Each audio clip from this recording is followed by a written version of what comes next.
The Barstar Podcast is a show full of stories, opinions, and sarcasm. Hosted by a working musician based in Louisville, Kentucky. Wait a second. This guy knows he's a drummer, right? Not an actual musician? Why would anybody want to... Never mind.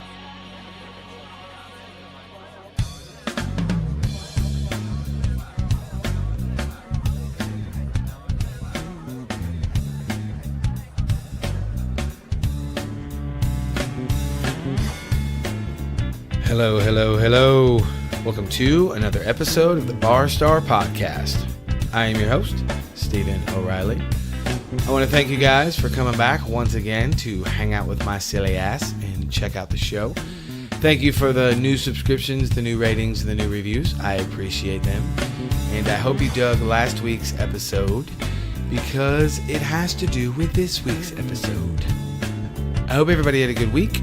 I hope everybody is doing well. And as always, I hope you guys went out and did some shit. Please make sure you check out my sponsor, Prophecy Inc., located in the ultra fabulous. It's getting so obnoxious. It gets worse every week, kids. I just can't stop myself. Ultrally is not a word. Ultrally fabulous Highlands in Louisville, Kentucky. Go on the shop, mention the Barstar Podcast, and you will get 10% off your tattoo by any artist in the shop, not just Travis. So make sure you go in and check out the shop. Don't look at me. I'm not talking to you yet. Make sure you go check out the shop. They got some really cool shit in there. They're cranking out some great work. I've said it before. I follow them on Instagram and Twitface and all that other bullshit, and I see all the great work that all their artists are cranking out. So make sure you go in and check out the shop and get some ink. I am not flying solo today, as you have figured out if you have read my illustrious description of my shows that I write. But the reason I brought up last week's episode that it has to do with this week's episode is I recorded it. That's right. I put an extra ED on the end of that purposely. In a one Louisville Music Studios. Because I have a secret project there that we'll talk about later. That is owned by the fabulous looking Mr. David Payne, who is sitting in front of me right now. How are you, sir? Good, Mr. O'Reilly. How are you, sir? Ooh, It's fucking weird when people call me Mr. O'Reilly. Did you use the words twitface? That's what I call Twitter sometimes. I like it. Sometimes I call Instagram Instacotegram. Instacotegram. I like that's what we should use all the time. Twitface. I like twitface. Twitface is good. Well, thanks for having me. I'm glad to be here. Dude, thanks for coming over to my house and drinking my coffee. Beautiful place. You have great coffee, by the way. Great creamer. You use at least name brand creamer. That's I do. Good. I like that. I can't use that generic shit. Thanks for showing up. I appreciate it. We have a lot of shit to unpack. A shit ton. Ton of shit. A ton of shit. Yeah. You know, I've always struggled with this. What's bigger, a shit ton or a fuck ton? Oh, shit ton. I don't know. Fuck well, ton because means we'll think about it. Fuck. There's not really any kind of substance to fuck. But shit. Oh, you watch your tongue, sir. Shit substance. And if you have a ton of shit, there's definitely... Is that how we're going to start this? I love it. Let's talk about a ton of shit. And it's heavier, I guarantee. Talk about a fuck ton of shit. I guarantee see what I did there? Yes, it's good. I like a fuck ton. A fuck ton. Now that's going to be shit. heavier than all of it. I quit. Okay, good.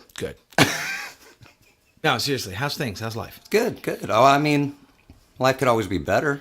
Well, but life is good. It's very busy. That is true. You know, I think we're here to talk studio stuff, so that's always busy for me. Yes, so, we are. Life has been good. It's been a rocky 3 years, but I think it's I can see something on the horizon, so that's good. Very, very true. You and I have talked, obviously away from a microphone. That's how this whole thing came to be, which we're about to unpack all that. But what I was going to say for my listeners, for you guys that are hanging with us today, I am not going to have any segments today. There's no social media issues. There's no stories from stage, none of that shit. You and I are just going to have a really long conversation. Awesome. Because in about 5 minutes, you're going to fucking throw me under the bus. I hope so. I've been waiting for this moment for a very long time. You have no idea. Get in line, motherfucker. Get in line. There's a lot of people that want to throw me under the bus. Mine and too. then back over me and all kinds of shit.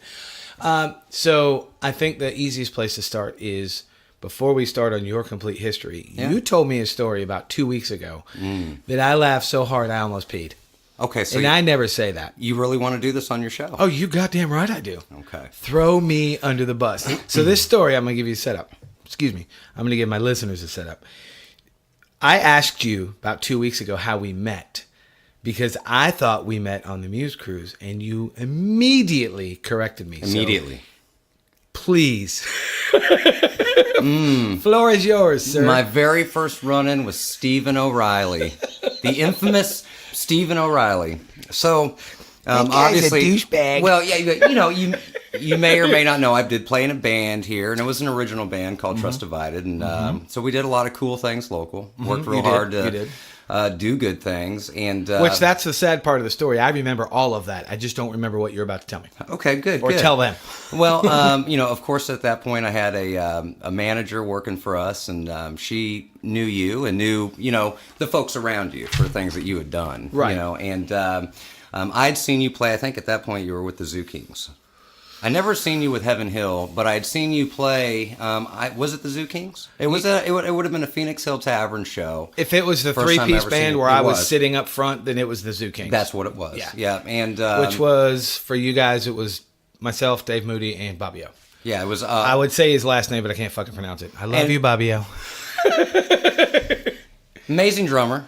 So I loved watching you. I was like, oh man, Thank this you. guy's great. And of course, I wanted to meet you because I heard your name around. I heard you played with the band Heaven Hill. Now, Right. I'm not from here, so I had no idea. Right. Who the band really was. Now, I had heard of Heaven Hill from down in South Mississippi where I was. We had a local rock station there, and I had heard that name. I don't know if you guys got Radio Spin or something around that area. I don't but remember all the we details. We had something, and so Yeah. the name stuck out when I moved up here. So I already knew. I was like, okay, well, yeah, I know the band, so yeah, I'd like to really know this guy because Right. great drums, and Thank you. I'm I a drummer, appreciate it. of course. So, but anyway, to the point of meeting you. So I've got a show at Phoenix Hill Tavern. I'll set it up. We're a new. I'm already laughing because I know it's coming. Yeah, we're a new up and coming rock band, So of course I want folks around the local community that play to see Right. us and be able to get, criticism or I don't know, maybe Feedback just or whatever. Yeah. Something. Or maybe you just say, it was pretty good. Either way, it Pat doesn't on the matter. ass. Good job. Yeah, something. Something.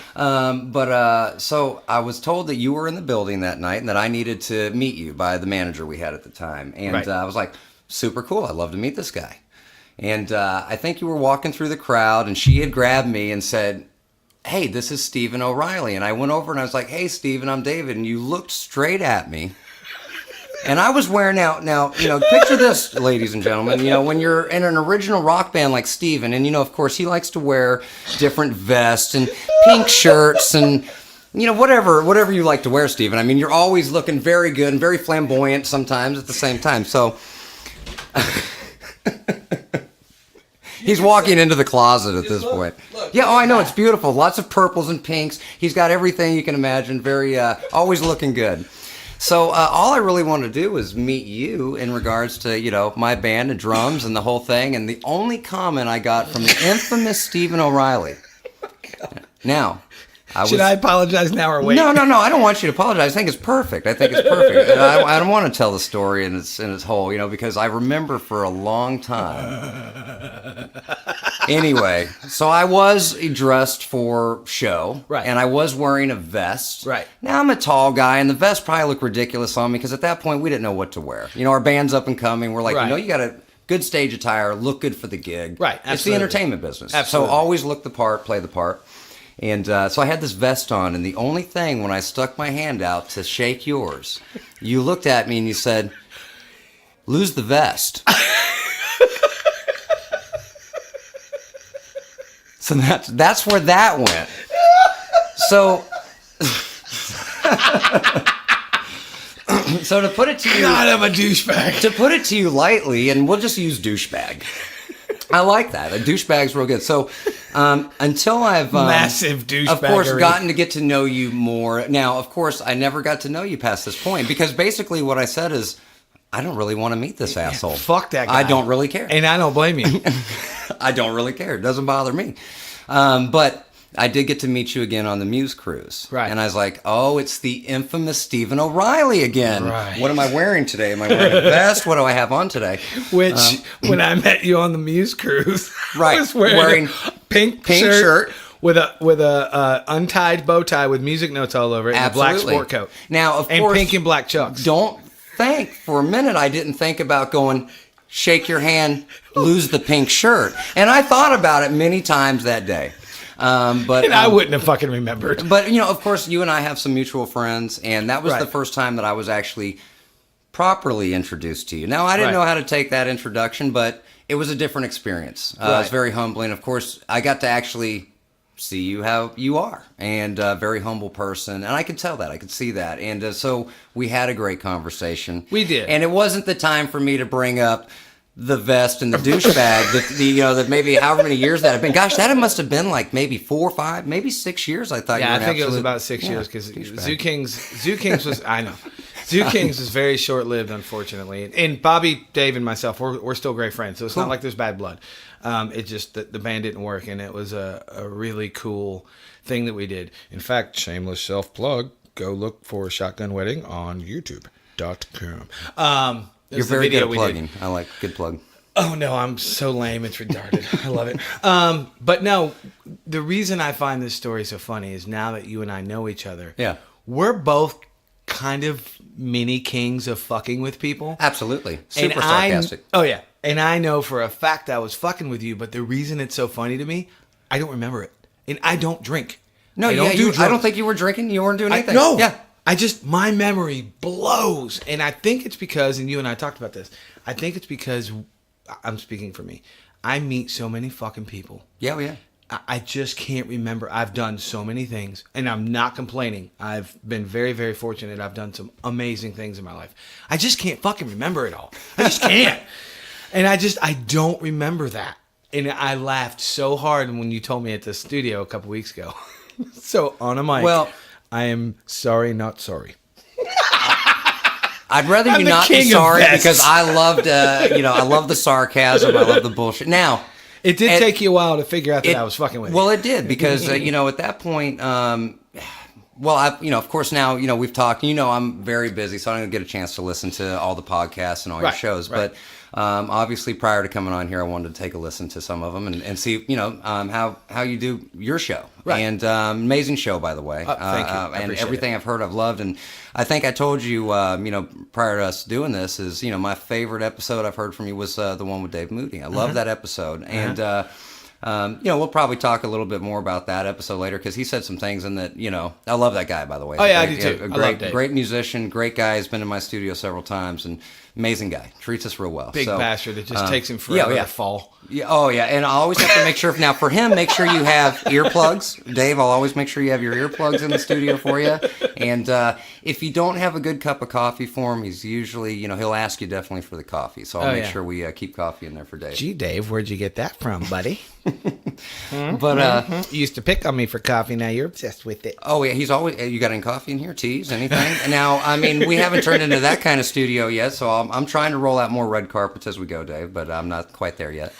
So, no, but those guys are amazing. He's an amazing guy. But on his interview with you, you guys had mentioned your background a little bit and kind of being the infamous, Stephen O'Reilly here in town. So the first time meeting you, it was a little hard. And that's the thing I always try to put out is, I know you meant it sarcastic, but I didn't know you at that point. Absolutely. And I get that a lot. Stacy gets on me and I'm at my age, and especially doing this show now, it's made me realize a lot of things. People don't get my humor, right? A lot of times, and as Stacy tells me, quote, "You're the only motherfucker that gets your own humor," unquote. And she's right. Right. And I never mean it that way. I love to fuck with people, but what I found out, and this is not a political thing. This is a matter of observation, kids. So don't email me and tell me you're talking about politics. No, I'm not. With the climate and the political climate that people are in now, you can't fuck with people. No, they you get can't. too goddamn offended. Everybody's offended. And I come from a line of musicians. And they're all sarcastic. My father was a musician, the most sarcastic person I knew. Right. So that's not a big deal, And of course, that was my only run-in with you. So that whole time, and we never spoke or really met again until that music cruise. And, but I'm always thought about throwing me over? No, well, luckily I was in the Coast Guard, so I knew where I could throw you over where we wouldn't know and we could have lost you. I mean, I might have thought about it for a split second. No, you should have gave somebody my shirt. Oh, no, you were going with that shirt. Damn it. Yeah, that shirt was going with you. Yeah, the chucks were cool, though.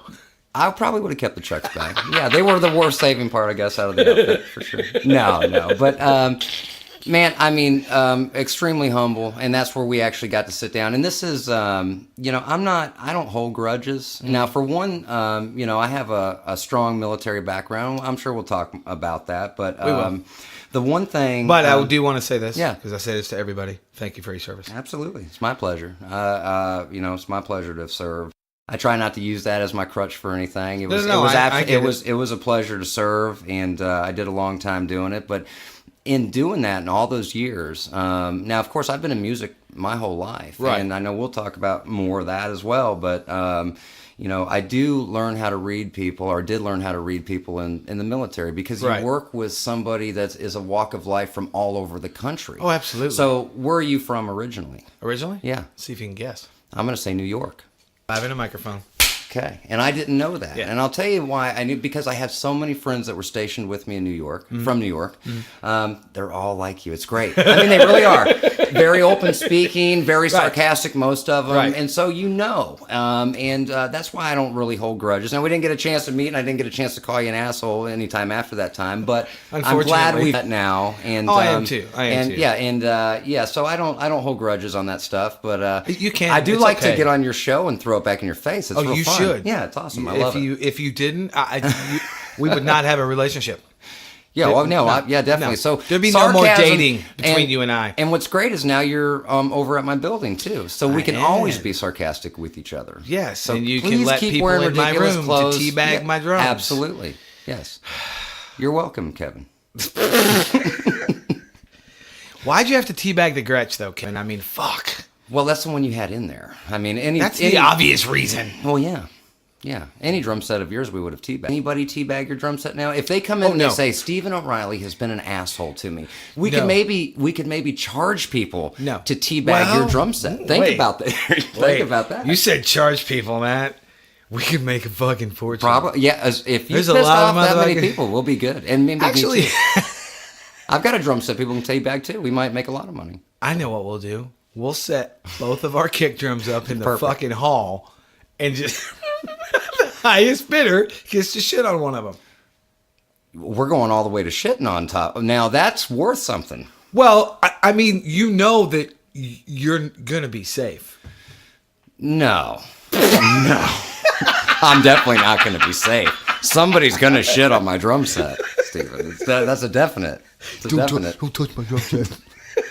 They're going to.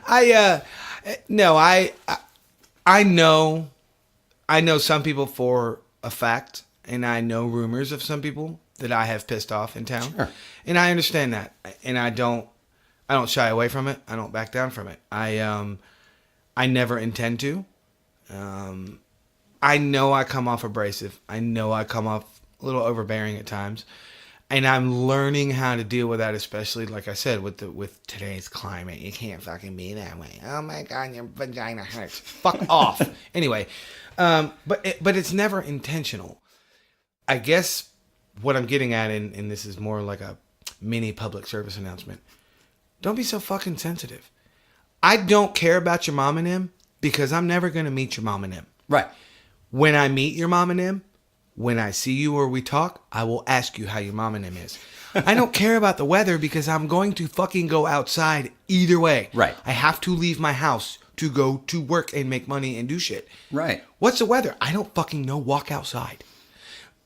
And I think, and this is where Stacy gets on me, I think that's where people misunderstand me. It's not that I'm rude. I just don't care about small talk. Well. Because to me, this is my opinion, it's kind of a waste of time. And when we went to New York City, she finally saw it firsthand. She understood it. She goes, okay, now I get it. She says, I still don't necessarily dig it, but I get it. It makes more sense to me now why you're the way you are. Right. I'm not even from New York City. I'm from upstate, but it's the same damn mentality. It's the same. I got a good friend named Greg from upstate, from Buffalo, and he's the same. I've known he's just like you, great guy. I mean, super humble guy, hard worker. Yeah. He's a Coast Guard guy, and that's where where I met most folks that either from Boston or New York. I mean, Right. I was stationed on the East Coast for quite some time, so. And I was from down south, so Right. I got to see all walks of life, and that's why I always try to tell people. I've been, a supervisor and a manager of people for very long, and I always tell new supervisors, new people coming up, everybody's from a different walk of life, and it's one thing that I've gotten to learn is you kind of want to know a little bit of background about somebody before Right. you judge them. Right. If I know somebody is from Boston or New York, I know how to take them right away. They're going to be very upfront with you, no bullshit. Yep. And I mean that's just how it is. That's the way it is in those parts of the country. Right, and it's never meant to be rude. No. But my I guess I'm kind of self-reflecting on my own show. Thanks. You're welcome. Fucking douche. You're welcome. I love doing this shit. Damn it. Can we turn the show around on you? Can I interview you, Stephen? Sure. Okay, I don't no. give a fuck. I don't care. Well, I'll just go ahead and say it because it's eventually going to come out. Somebody has said some things about me that are not true. Okay. There is a kernel of truth in some of it. I'm not going to say this person's name because I'm not about, except that one dude I threw under the bus. He fucking deserved it. I'm not about that shit. But it got me thinking, and Stacy and I had a pretty long discussion about it. But what I'm getting at as far as what we're talking about, it's never meant to be rude or misconstrued. And I spent the majority of my life in the South. Sure. So I know the Southern mentality. But and this is where I become an asshole, according to my beautiful wife, who I know can hear me because she's in the fucking kitchen. I love you, woman. He's an asshole. I'm an asshole. I love you, asshole. Best response ever. It annoys me. And I know that's wrong of me. But why the fuck are you asking me a question for 20 minutes? It doesn't matter. Right. I don't understand. Right. So I have to rein that in. Just like the other side, people look at me and go, why the fuck didn't this dude ask me about my mom and him? I don't understand why he wouldn't. You know what I'm saying? Right. So it's that slight miscommunication and that kind of lost in translation thing. And I'm a minority in as far as the way I approach things and the way I view things. I get that. I understand that. The problem is accepting it and not doing it. Right. Well, it's a And that's where I fail. It's hard for you too, though, because it's a double-edged sword. Because you're a musician, right? Right. Musicians. I hate that you see this all the time, but it's kind of the persona. You Right. know, you maintain a persona. You're in the entertainment business. Mm-hmm. You're on the stage, so all eyes on you. Number Right. one. So you have a lot of people that you have to shake hands with and meet, and Right. you can't remember everybody. No. So I do understand that, but for you, it's a double-edged sword because you're from New York. You're sarcastic as fuck, and you're a musician that has the persona. So it all is bad for you. It's all bad. That's it. Show's over. I quit. No, all bad. Fuck it. I'm done.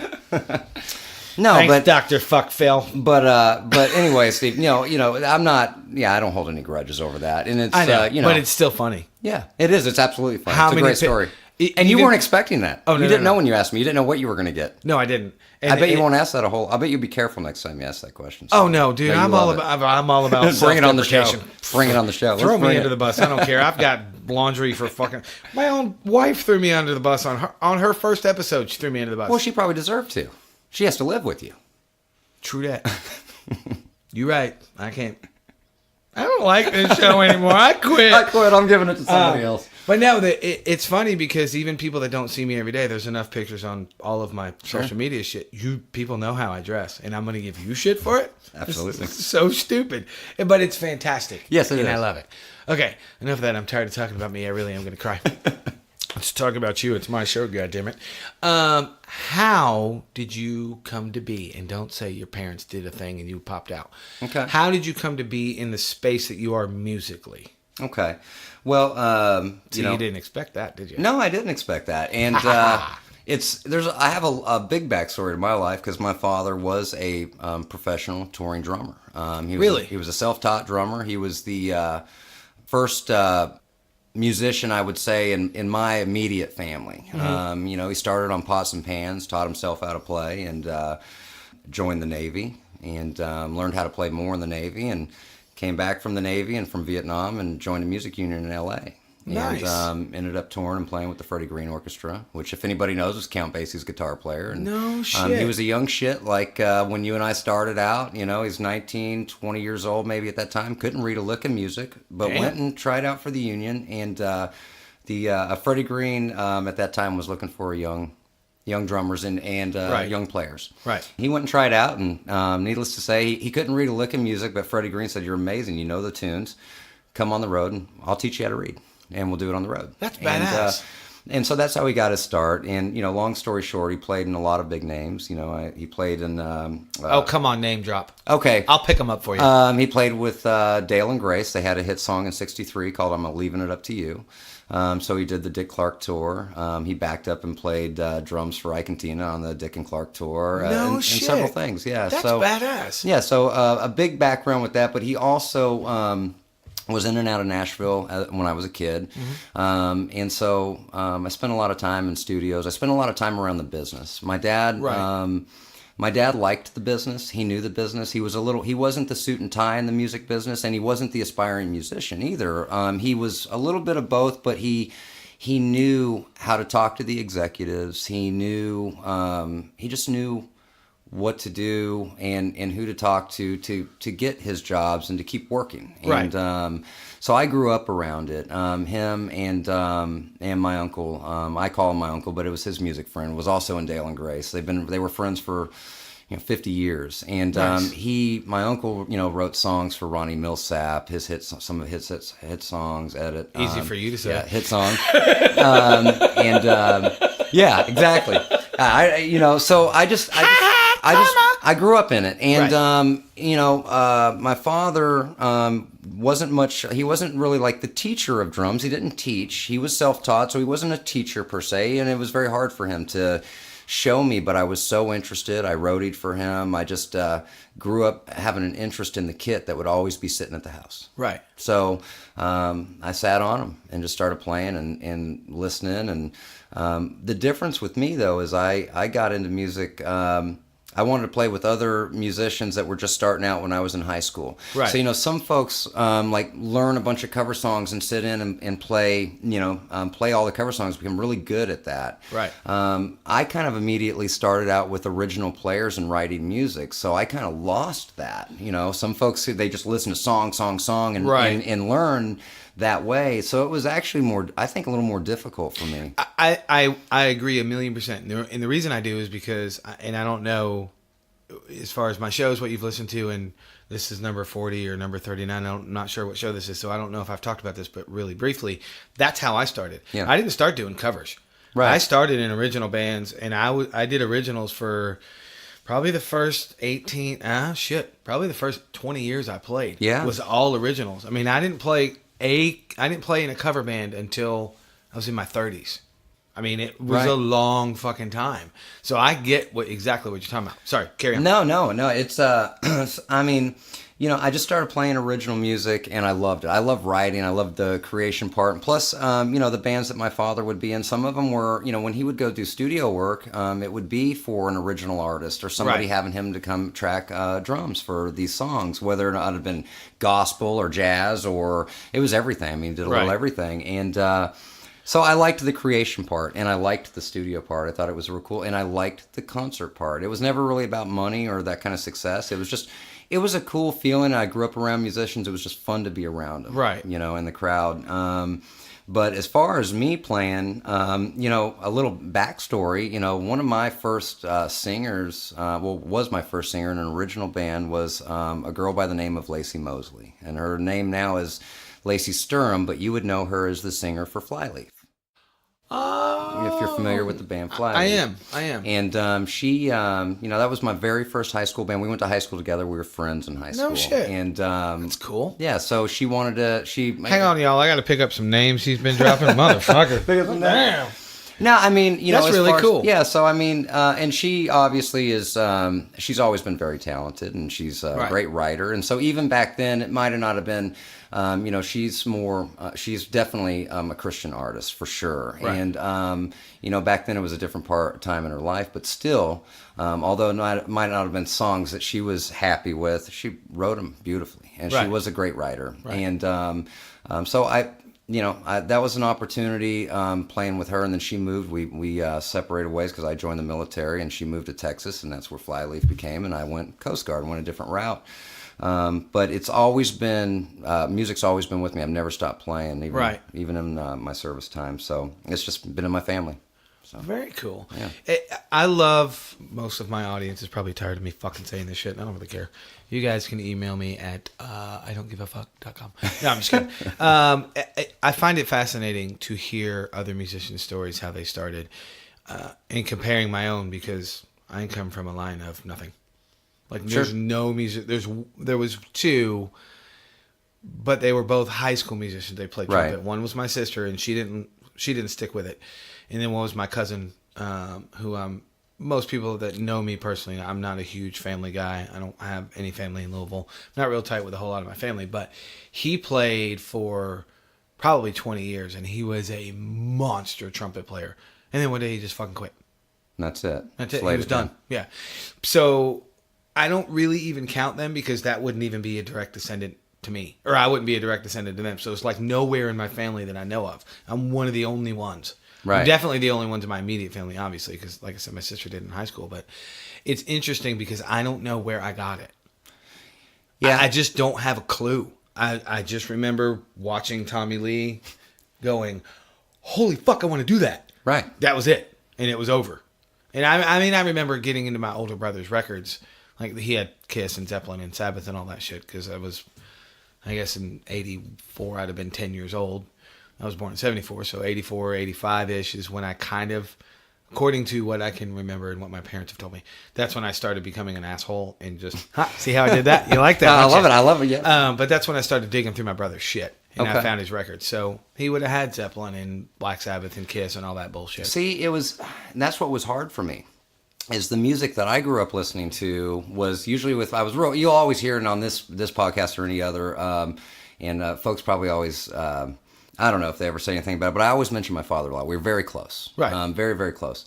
And that's awesome. But he was much older. He had me much later in life. And so his music, like, my father's in the Louisiana Hall of Fame of Music. Okay. He came up playing Dixieland jazz. I always had the oldies station on in our car, because that was his era. Right. So, I guess if somebody put me in an oldies band, I'd know every single song there is and probably how to play them back and forth, just because that's what I grew up listening to every day.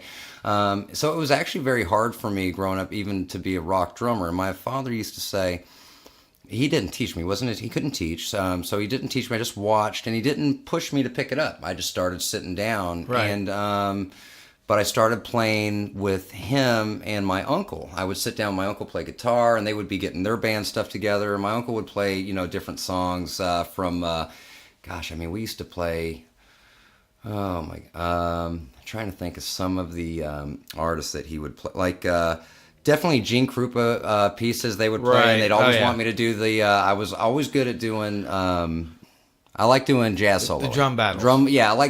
So I got into those. That's what I listened to. My father bought me a record. It was Gene Krupa, Buddy Rich duo. One of the best records I ever, got to really listen to as far as drummers go. And that's how I got into it. And I just started messing around. I really like toms. I guess when I play drums, I'm not just a straight, hi-hat, snare, bass drum. I love tom work. I think so the drummers I started listening to going further on were, I love Danny Carey, stuff like that. Lots of tom work, lots of different fill work. Can't play a lick like him, but love listening to him. Yeah, absolutely. That Tool's one of those bands. I was just having this conversation the other day, and Tool's one of those bands I have mad respect for. Yeah. Don't own a Tool record. I just can't dig them. I can't listen to them and get into them. But every time I hear something, I go, fuck Danny Carey. That guy's so good. He's phenomenal. Yeah. But I don't know what it is about that band.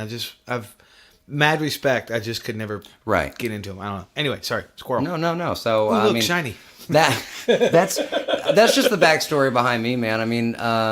Of course, as far as how I got into music. So, nice. If that answers that question, long way around it, but that's dude. Here's the beauty of what I do. There ain't no fucking time It don't matter. limit. No. Good. If I have to split it up in a couple, 2-3 weeks, I will. Hey, throw 3 other guys, whatever. No, that's cool. So the only thing I don't want your entire childhood, but Sure. you're from here originally, right? No.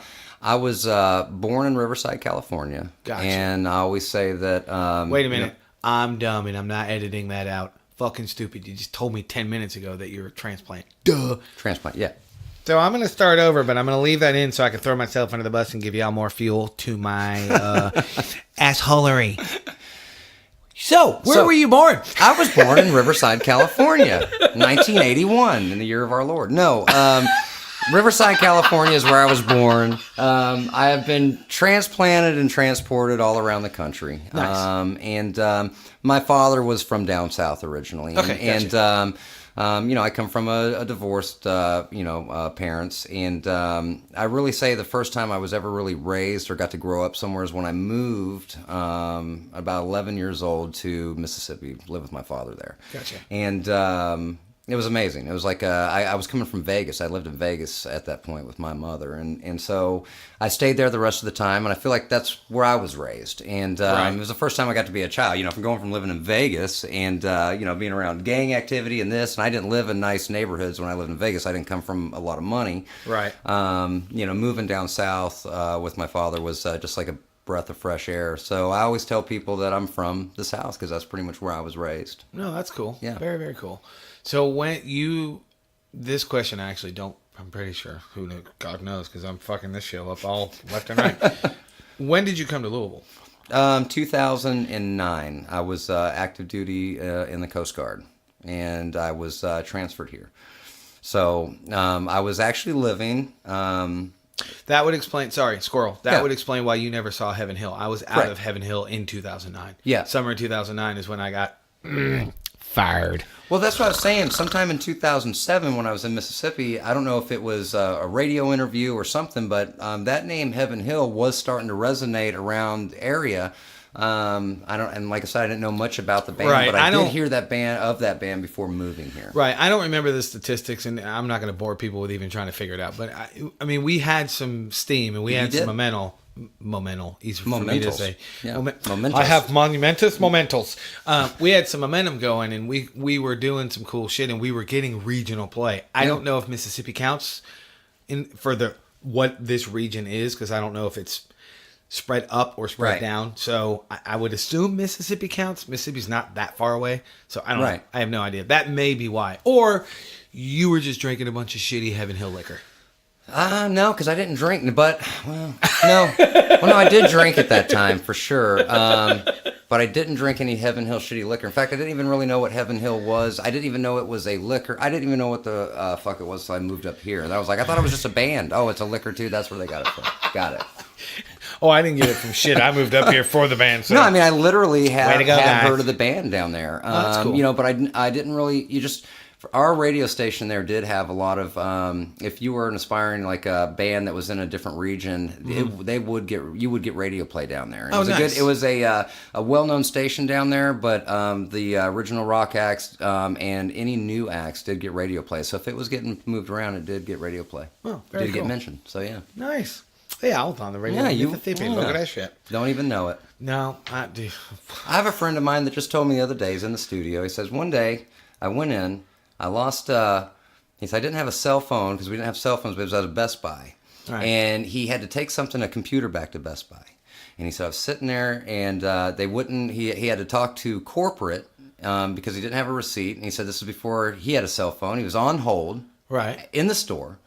And he said he was sitting there listening and I heard, I hold the phone back and it's my song playing on the hold music on Best Buy. Now this guy, if anybody knows him in my studio, I'll mention him later, but he's just like, the hell do I have a song on hold music? And he's telling the guy at the counter at Best Buy, the guy's like, what's wrong? He's like, my music is on your phone, on your hold music for Best Buy. And I need to know why. Where is there royalties for this? And so you never know where your music's at, brother. I don't. So That's yeah, true. It goes everywhere. That's I mean, true. there's stuff from my band that plays everywhere. I just can't believe it. still from my last band. I mean, it just got put out and put out. Now I'll hear it in different. I'm like, wow, it's actually made some movement on its own, just being out there. So. Right. Well, I mean, it is the age of. Oh yeah. You can pull up any fucking thing you want to. Yeah. All right, so let's get to some current events. Okay. Current events. Current events. Well, how's the weather? Oh, it sucks. We're not in Florida. It's too easy. Yeah. Yeah, I am all about throwing myself under the bus. I like it. When did you and why did you? This is two-part, and I will let you run away with this one because I know it's long. It is. When and why? In fact, after I ask the question, we're gonna hit pause and go get a coffee That's perfect. because I can do that. I like that. When and why did you start Louisville Music Studios?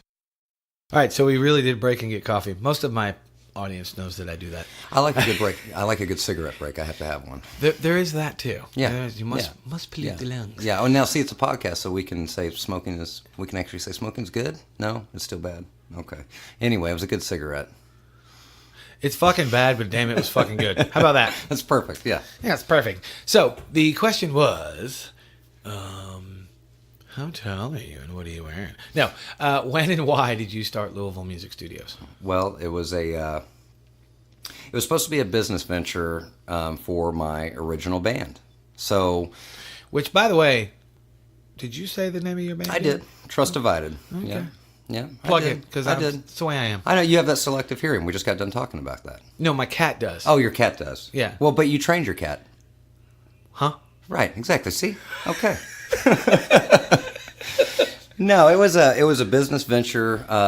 It was actually more of a dream and an idea. But the only reason I put it into play is because at the time I was in an original band, and as you know, and we just talked about this, is original bands take a lot of money, time, investment. Oh yeah. And a lot that you have to do to move up the rung if you can. Oh, move up the absolutely. rung. Yeah. So obviously you got to have the whole It's package. very and everything labor there. intensive. Right. So I had invested a ton of money, which is, you have to have perfect product. Your sound has to be perfect. You go to see the right people. Yep. If you're going to move up the rung in the business, you have to have a ready product. Yep. Nowadays. And a good product. And, maybe well produced.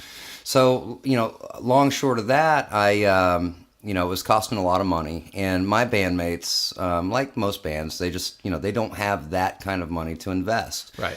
I was more the entrepreneur. I was willing to take some risks and put it into it, mainly because of my father and kind of promises I made to him. So, and he was around in the first parts of this band and really supported it. And he passed away, unfortunately, right when we were really starting to make some headway. Gotcha. And so I really pushed even harder and decided, okay, if we're going to pay for all these things, we had tours we wanted to do, and we were doing them, and they were costing quite a bit to do. Right. We needed to have other business entities or try to do something with our company as a band, right, to make other means of income to help us move forward, because it was going to continue to cost. It is an investment, right?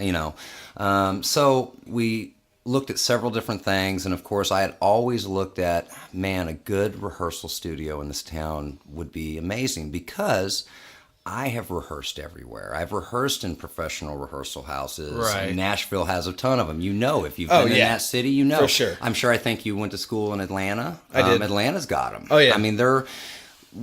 So the only places, and I won't name drop any place, there just wasn't the spot that I was looking for to rehearse at. Certain things that I would like to see in a rehearsal room or sound good, or there was kind of a lack in that. We had a lot of great local music stores and a lot of great people doing a lot of great things, but I felt that there was a missing link. Right. And the biggest missing link, I thought, was in monthly rehearsal rooms, being able to just rent your own place. Right. And so that was the original idea. We'd sat down as a band, and I said, guys, I will fund it, put some money into getting it up and going, and look at trying to get us a small business loan to open it. But what it was going to be was very non-labor intensive. It was going to be a very professional monthly rehearsal studio. Right. And all we were going to have was monthly rooms.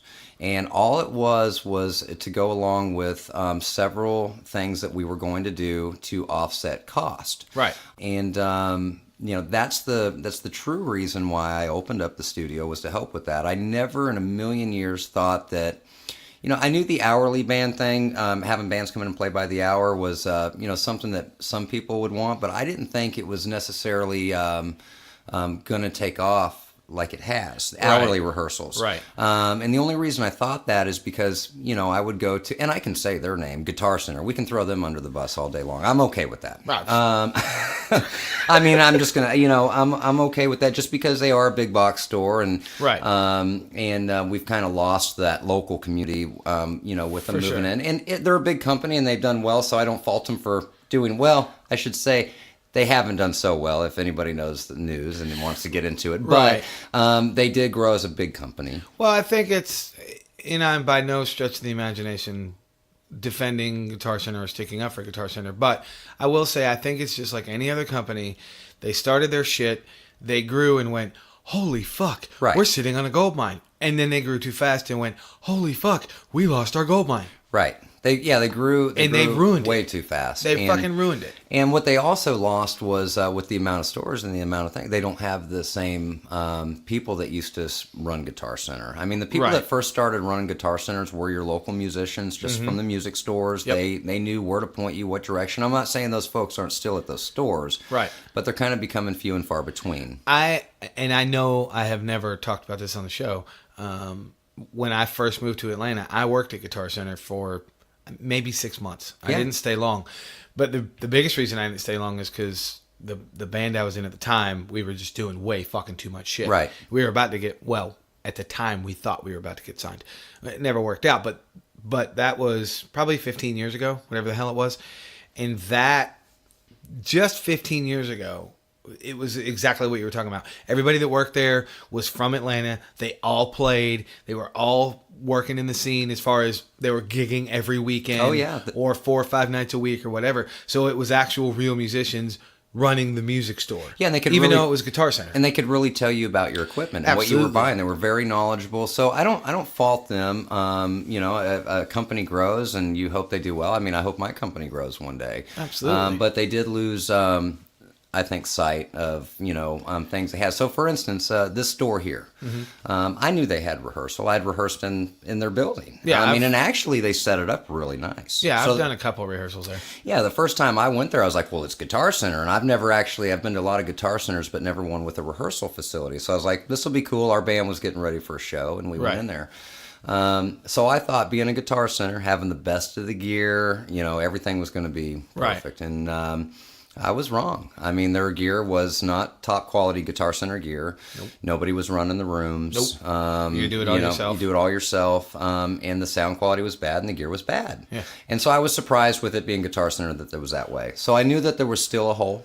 Yep. To be filled in town for that. So I really, I thought that nobody would come in for the hourly rehearsals because they were so used to they didn't know what they were going to walk into. Right. And honestly, I'm a drummer. I'm not a sound guy. So when I opened this place up, I was like, well, I can't run sound for these folks. And I don't want anybody that comes into my place to sound bad. Right. It's important. Except me. Well, yeah, only sometimes you. And most of the times, actually, when I run sound for you, I try to make sure that you specifically sound like shit. I try to make everybody else around you sound good. So you turn makes you a better drummer. So you turn the suck knob up on me. Right. Just because as you should. Just because it's fun to screw with you. Well, fair enough. But no, I mean, wearing a vest next time I show it. No, please do, and with the pink shirt underneath, and maybe a bow tie and the chucks. Give me something good. No, I got a pink sport coat in there. Don't fuck with me. I'm ready for it. Bring it on. No, we just didn't have a good hourly rehearsal place. But I mean, that wasn't what I wanted to do. I wanted it monthlies. People can come and go. Good security. There's stuff in their room. My band would help keep up with maintaining the facility. Vacuum it once in a while. If we make any profits once they come in, it would go back into the band for the things we needed to do. And little did I know, obviously, you've been through your fair shit with bands. I don't know what you're talking about. And what the fuck is it about? Is it always the drummers that are trying to lead? Like, I led the band. You seem like you're always kind of, at least help in the band leading, and maybe that's the problem. Maybe it's us. Oh, Stacy will tell you it's me. It's definitely got to be She'll throw us. me under the bus in a heartbeat. Yeah, I mean, I just pushed so hard with my group, and without getting into the maybe we'll do another podcast about my group and where I went musically with that one day. But you are welcome anytime. That'd be great. I mean, I'd love to. I always love talking about my guys' best band I was ever a part of, and right. Needless to say, I had one great band member that stuck with me to help me get the build of this place done. Victor Ritchie's he was our singer, and he's actually doing really well with a band out in Baltimore called Any Given Sin, and they just nice. released a single called Dynamite, and it's on the secondary rock charts. It's moving up. Very cool. So always very proud of him. But he stuck by and helped me at least get most of it constructed, and then with personal and family stuff, he had to move back to Virginia. He was already kind of driving back and forth for all of our shows. He lived out of town. He never lived here. Right. But he had moved here for a few months to live with me and live in the building and build it. But everybody else kind of dissipated around me. Now, what year did you start it? It was in 2015 when I actually got the building. Okay, cool. Yeah. I actually got the building, and I mean, it's a long story, the whole thing, but they had left. I had most of the building constructed. What had happened with this is I had my own money saved. Right. Obviously, we talked about I was prior military. I was retiring as they were I was being medically retired. Gotcha. And after 15 years of service. So at that point, this is kind of all the same time that the studio was being constructed. And we had our first major opportunity as a band. My band had went out and did a tour with Buck Cherry, did a whole West Coast deal. It was amazing. A night at Whiskey A Go Go sold out. You don't get that very often. No, you don't. Playing House of Blues in San Diego, just some really good, badass, big stuff. And it was awesome. It was an amazing, and that's the thing. Just it wasn't about money because we didn't make a damn dime except for selling merchandise. But it was about finally kind of really seeing it from a professional level all the way. And then the work that you had to put in every night, the driving in the vans. Yeah. So we did all that. And at the same time, I had the studio back here ready to go when we came back from that tour, or ready to at least launch part of it. A couple of the monthly rooms were ready. I had the hourly room ready. And then you would have a home base for Trust Divided. Correct. And then that would be our home base. We would rehearse there too and do our whole thing. And, I think the goal, we thought, man, wouldn't it be cool if we did do something out of here? We'd kind of do something out of our studio. We kind of wanted to brand and market, brand the whole thing. Right. The very first name I had of the studio, and I didn't really put it out, but it was going to be Trust Divided Rehearsal Studios. It was going to be all part of the brand and all part of the band. And whether or not it was going to work that way, I didn't know. But I'm a businessman and an entrepreneur, and when it comes to music, there's no book. No. Who gives a shit? You don't know what way. You got to make some money. Right. As an original band, you're really not. We did pretty good locally, making money on our own, selling tickets and doing very well here. But for the things you wanted to do, good recordings. You're talking tons of money. Oh yeah. And I'd already invested so much, and we had a lot further to go. Right. I talked about it on the show, and the only reason I bring it up is because people in Louisville will know the Somewhat Civil record when it was all said and done. And I got a deal on it because I used a very good friend of mine as the engineer and the producer. That record still cost us somewhere around $16,000. Yeah. And that's with a fucking deal. Right. Like, I got a sweetheart of a deal. Yeah. But it was still $16,000. It might have even been more. I think it was 16. And that's not, I'm not saying that to brag. That's just a fact. Now, it's a little different now because you can fucking do some shit on your home. You come in with a laptop. But still, if you want good quality shit, especially in the original world, you have to pay for it. You have to pay for it. And that's whether it's, you do have to pay for it. You do. It is a product. And if you want to set yourself aside from the million like you, it's about that product. Now, it's about originality and how you put it out. But the first time you want somebody to hear that. And the vests. You got to keep saying that. You got to have the best. Are we still talking about the vest? Why not? I'm going could to be wear it talking next- about Jesse I wonder vest. if I still have that vest. don't I hope know. I do. I got about 15 in there. 16. I'm going to hang it up in your room, that vest. It'd be something to always remember me by. I think I have it in the closet. You have a key still. to my room? I have a key to every room, baby. Oh, we're talking about my talking room about- at your place. Yeah, my roommate. Your roommate. Yeah, that's right. Your room at I my said place. it right. Don't correct me, Okay, fucker. sorry. Yeah, well, it's your show. I'm going to correct you. Okay. Good point. Yeah. Take a sip of your coffee and shut the fuck up. Gosh, we're going to keep getting on. I love that we get off subject so much. It's cool. Well, we can go so many different directions with this, but We can, but I will say this, just as a warning. Okay. We can't tell people what I'm doing in that room. Okay. That is a secret. Ooh, okay, so we'll keep that quiet. But we will get to how I got that room shortly. Okay, but we can still let folks teabag your drum set. Depends who it is. Listen, if you've heard this podcast, make sure you contact David Payne at Louisville Music Studios. If for any reason you feel like you need to teabag Stephen O'Reilly's drum set, but I can't tell you what is going on inside that room. It's a secret. But please feel free to take pictures of yourself teabagging his drum set on a side note. So anyway, the studio... If I find you, I'm going to teabag your forehead. Please. No. Yes. That's awesome. So we went from teabagging to shitting on drums. Okay, so anyway, so back Full to circle, motherfucker. Full circle. So, Full circle. So the studio was a business idea that, needless to say, I ended up taking on my own. Right. I came back. I had money invested. I didn't have the help, and my phone started to ring with the hourly rehearsal. Right. So it did start out with me, going in every night with the gear I'd put into the 1 hourly rehearsal I opened, the one room, and finger fucking through running a soundboard and trying to make a band sound good, because now I was worried. And there's one guy that came in, and this town probably knows him very well, and he's an amazing sound engineer. He's the first guy that ever, as far as sound, he really came in and just kind of steered me in a direction, at least with my one room and what I had, and that was Brian Daniels. Do you remember Brian Daniels? I do. From Phoenix Hill and many other places. Get a haircut, Days Brian. of the New, and he's just done so much. Well, he actually, when all the bullshit went down with Heaven Hill, he became their full-time sound man. Mm-hmm. He was running them for a long time until the band finally fizzled out. But he's great sound guy. Great sound guy, and one of the still needs a haircut. No, he don't need no haircut. He needs another drink. He loves a drink. No, but every time I see him, I tell him to get a haircut. Oh, he ain't never getting a haircut. I know he's not, but he keeps telling me to grow hair. It's like, motherfucker, have you seen the Crypt Keeper? Nobody wants to see this shit. I did that, and everybody gave me shit for it. Wait, when did you grow hair? I'll show you later. Oh, grow it again. Oh, no. Oh, please. Oh, no. Yeah. It's not cute. Is it like part hair, like you have some here and some, but none? Oh, no, it's here, and I got a Caesar. It's fucking thin. My hair's supposed to be black, but you can see through it. I do have to see that sometime. That's on my phone. I'll show you later. Perfect. Carry on. Self-esteem issues here, brother. I got you. Totally lying. I don't give a Vest. shit. Jesse.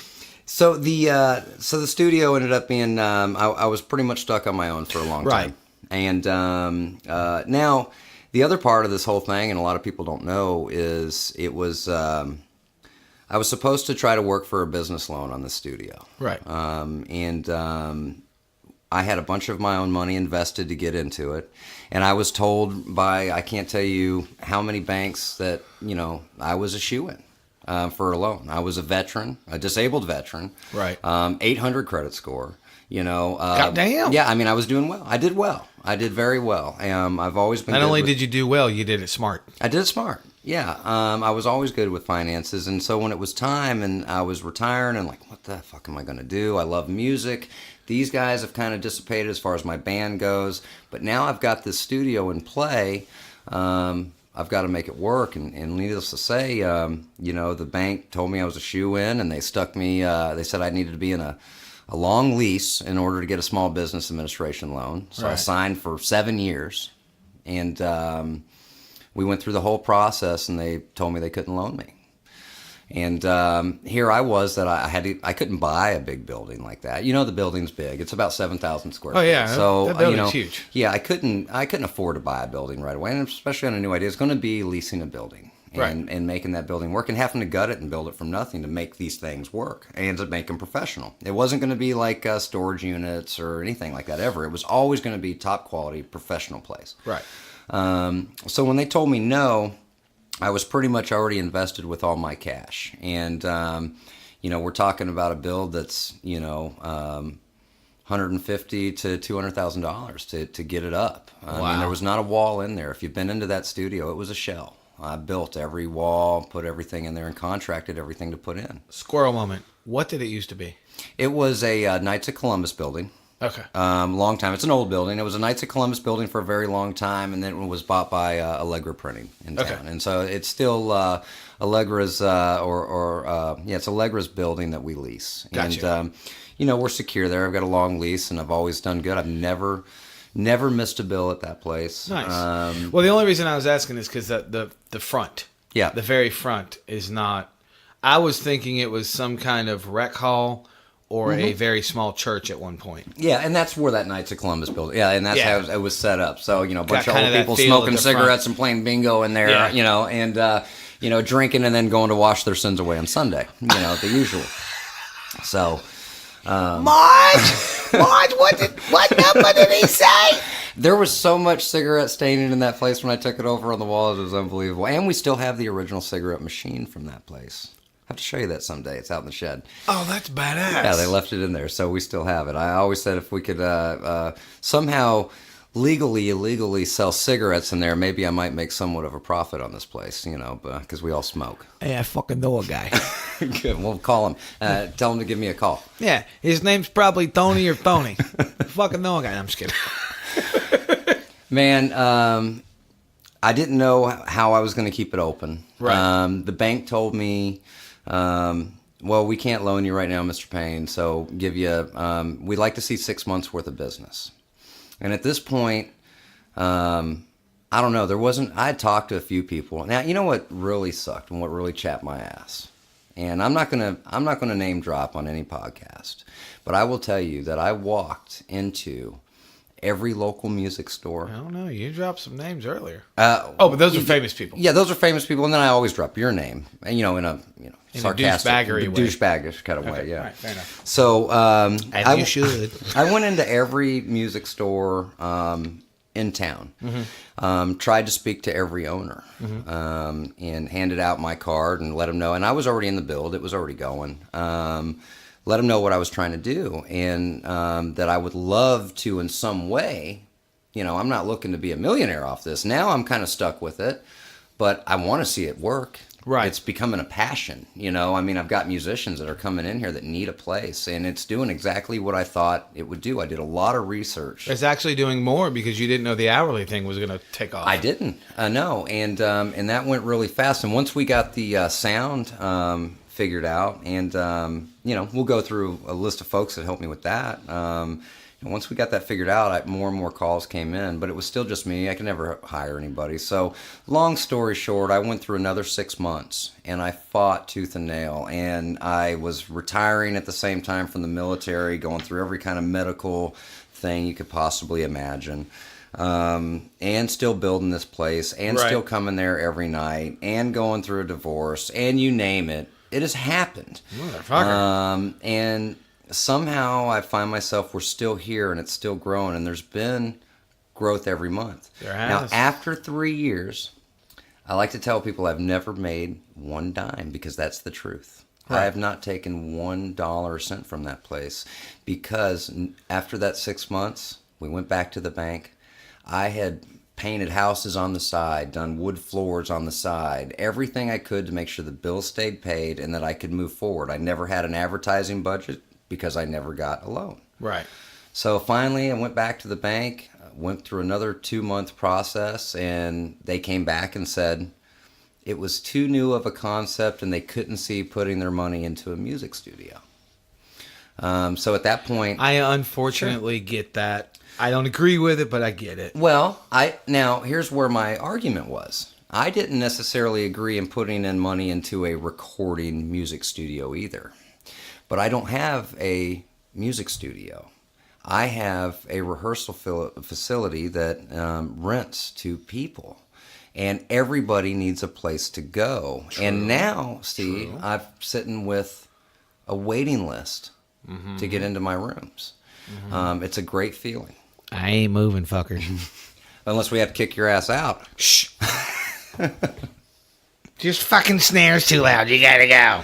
I beat you to it. As long as people can keep teabagging your drum set, we'll let you stay. Yeah.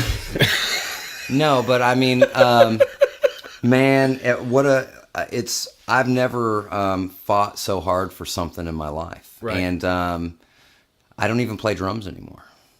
Because now I have such a passion built for wanting this to work and wanting to help the musician that's coming in to use it. I mean, Stephen, you have no idea the amount of talent that we have come into my studio that nobody knows about in this town. I'm starting to get an idea, but I agree with you. And I was just going to jump in and give my 2 cents from my perspective. When I met you on the Muse Cruise that we're talking about, it was 2 years ago. Yeah. Or was it 3 years ago? No, it was 2 years ago. Because Kevin was, McCreary was still with us. Yep. And he died a year later. So yes, it was because I didn't go on the one this year honestly because of Kevin. Right. I didn't make this one either. Yeah, I haven't talked about it on the show, and it's not a deep thing. It was just him and I hung out most of the cruise, and that was the last time him and I spent a shit ton of time together. And I just didn't want to go. Right. I just didn't want to do it. So anybody that got mad at me for not going, it had nothing to do with anything except my buddy was not here anymore. But when you and I met, and refresh my memory, who was on that with you? Aaron was with me. It was Aaron. Okay, Yeah, I couldn't Aaron was remember. with me. I knew it was you and somebody else, and because I remember talking to both of you. I just couldn't remember if it was Aaron or not. Anyway, I thought you were nuts. When you told me what you were doing, I thought you were nuts. Yeah. But I thought you were nuts in a good way because as I thought about it, and I'm kind of paraphrasing because I don't remember my exact thought process, God knows. I remember thinking that you were nuts, and I also remember thinking, that's a great fucking idea. Yeah. And I didn't think anything else about it. We kind of stayed in contact, but not a whole lot. Then I got busy, and then Chip got involved with you, and I got busier with like 47 fucking bands because what I do. But the reason I bring up Chip is because he was always talking about it. Right. And I was like, I need to fucking go over there. And then I went over there one day and I saw it, and I was like, whoa, it's fucking working. Right. And then fast forward, beginning of this year was the first time that I went in there for an actual hourly rehearsal. I don't even remember the fucking band I went in there with. Couldn't tell you. I can't remember because you're in there so much. I don't know what band you're in with either. I'm a whore. I know. Yes, he is. But I'm good at it. You're the best drum whore I know in town. Oh, no. Hoback's got me beat by a goddamn mile. I love you, Hobie, but Jesus Christ, you school me on that shit. I'm like, dude, did you even shower first? Fuck. But no, and the reason I bring that up is because when I came in, I was in, and this will only apply to the people that have actually been in there. I was in Studio One the first time. Yeah. Everything was mic'd. Everything fucking sounded great. Everything was clear. And I went, this is fucking amazing. Right. And then you and I really started talking then. We talked on the Muse Cruise, and we stayed in contact a little bit here and there, but we never had an actual conversation. Right. And then we started having conversations, easy for me to say. And then I kept coming back for different rehearsals, and I would get hired for this. Hey, let's run to LMS, and we can do this. Okay, cool, sweet. Right. Perfect. Call this guy. And then I met Justin, and then Aaron and I got to know each other, and now Justin and I are friends. And then I have the secret project that I'm in now that I cannot discuss yet. I promise, fuckers, I will tell you soon. It's just not time yet. It's still cooking. But they're going to be excited. It's I think good. they are. You think it's good? I think they're going to be excited. It's good. Yeah. Yeah, it's a good project. Yeah, thanks. You're welcome. Oh, did I give too much away? It's a project. Yeah, it's a project. It's just him playing drums by himself.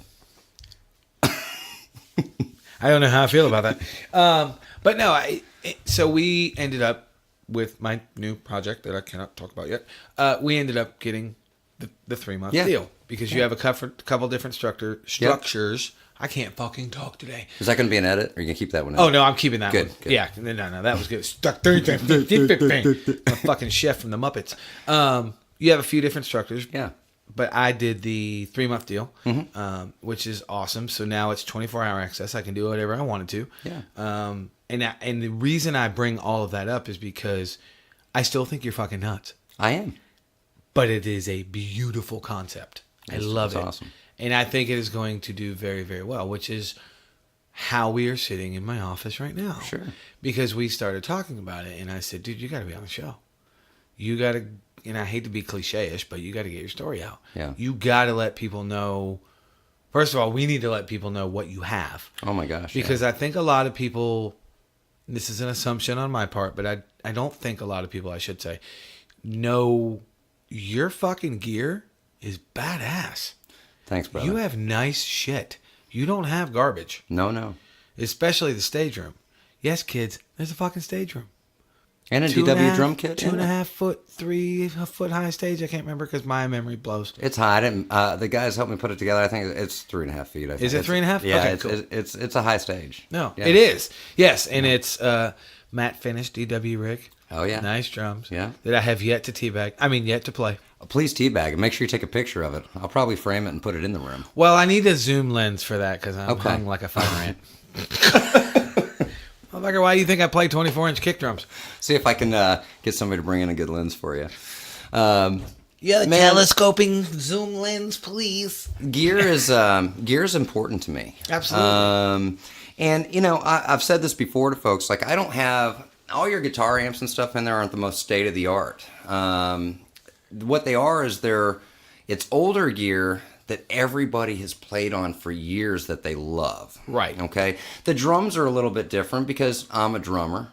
Aaron's a drummer, so we're not going to have shit in there for drums no matter what. No, I'm you're not going to do that. I played on too many shitty drum kits and too many rehearsal houses to know. As have I. Yes. Yeah, I'm sure. And so the gear I put in there, although some say, oh, that stuff's real big. You know, I was in a rock band, so a lot of my stuff mimics stuff I used when I was in a rock band. Right. A lot of folks love the tube heads, Marshalls, PD6505s. I mean, and those are just kind of go-tos. And they're go-tos throughout all the professional community still Right. today. Well, and here's the thing, because when you just said, oh, this stuff's so big, just as a side note, hey, fuckers, you're not moving it. Nobody's moving nothing. Plug and play. Yeah. I mean, what's more important? You have your gear and your pedal board, or you're playing through garbage. Right. If you have your gear and your pedal board plus a known standard in the industry for umpteen fucking years, what's the problem? Who cares how big it is? You're not having to move it. Doesn't matter. Yeah. Doesn't and, move. It sits and, right and, there. you know, we're running the best PA. We're making sure everybody's sounding good. And, you know, we're not very expensive. No, you're not. Which I can say, as a drummer who has watched guitar players struggle forever with sound and stuff. Right. Everybody with their new Helix boards, Tony Clark, Todd O'Mara, Brian White. Kemper. Everybody's on with Kemper. Yeah, I don't know what the fuck you guys are doing. But everybody's running their guitars through a PA now. Right.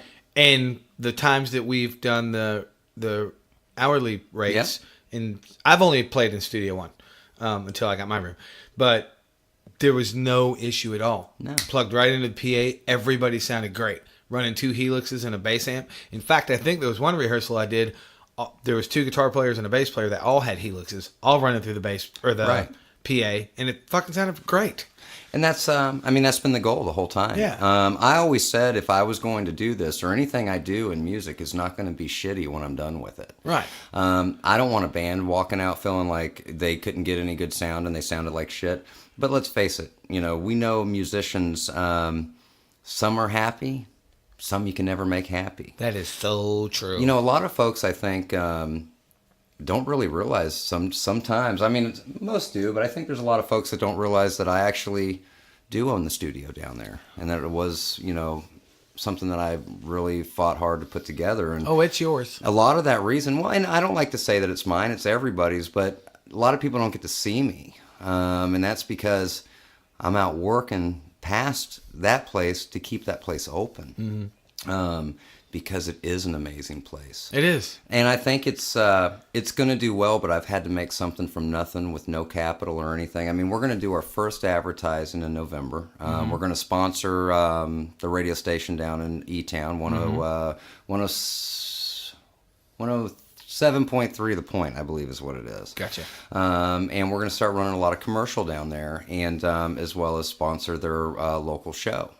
And that's the first advertising I've ever been able to afford to do. Right. And I've had to do that, with money I've made from another business. Right. Trying to get it to go. And the reason I'm doing E-Town is because, you have no idea how many people still don't know about our studio. Now, the local music scene or the different community, they or the working musician knows about our place. Right.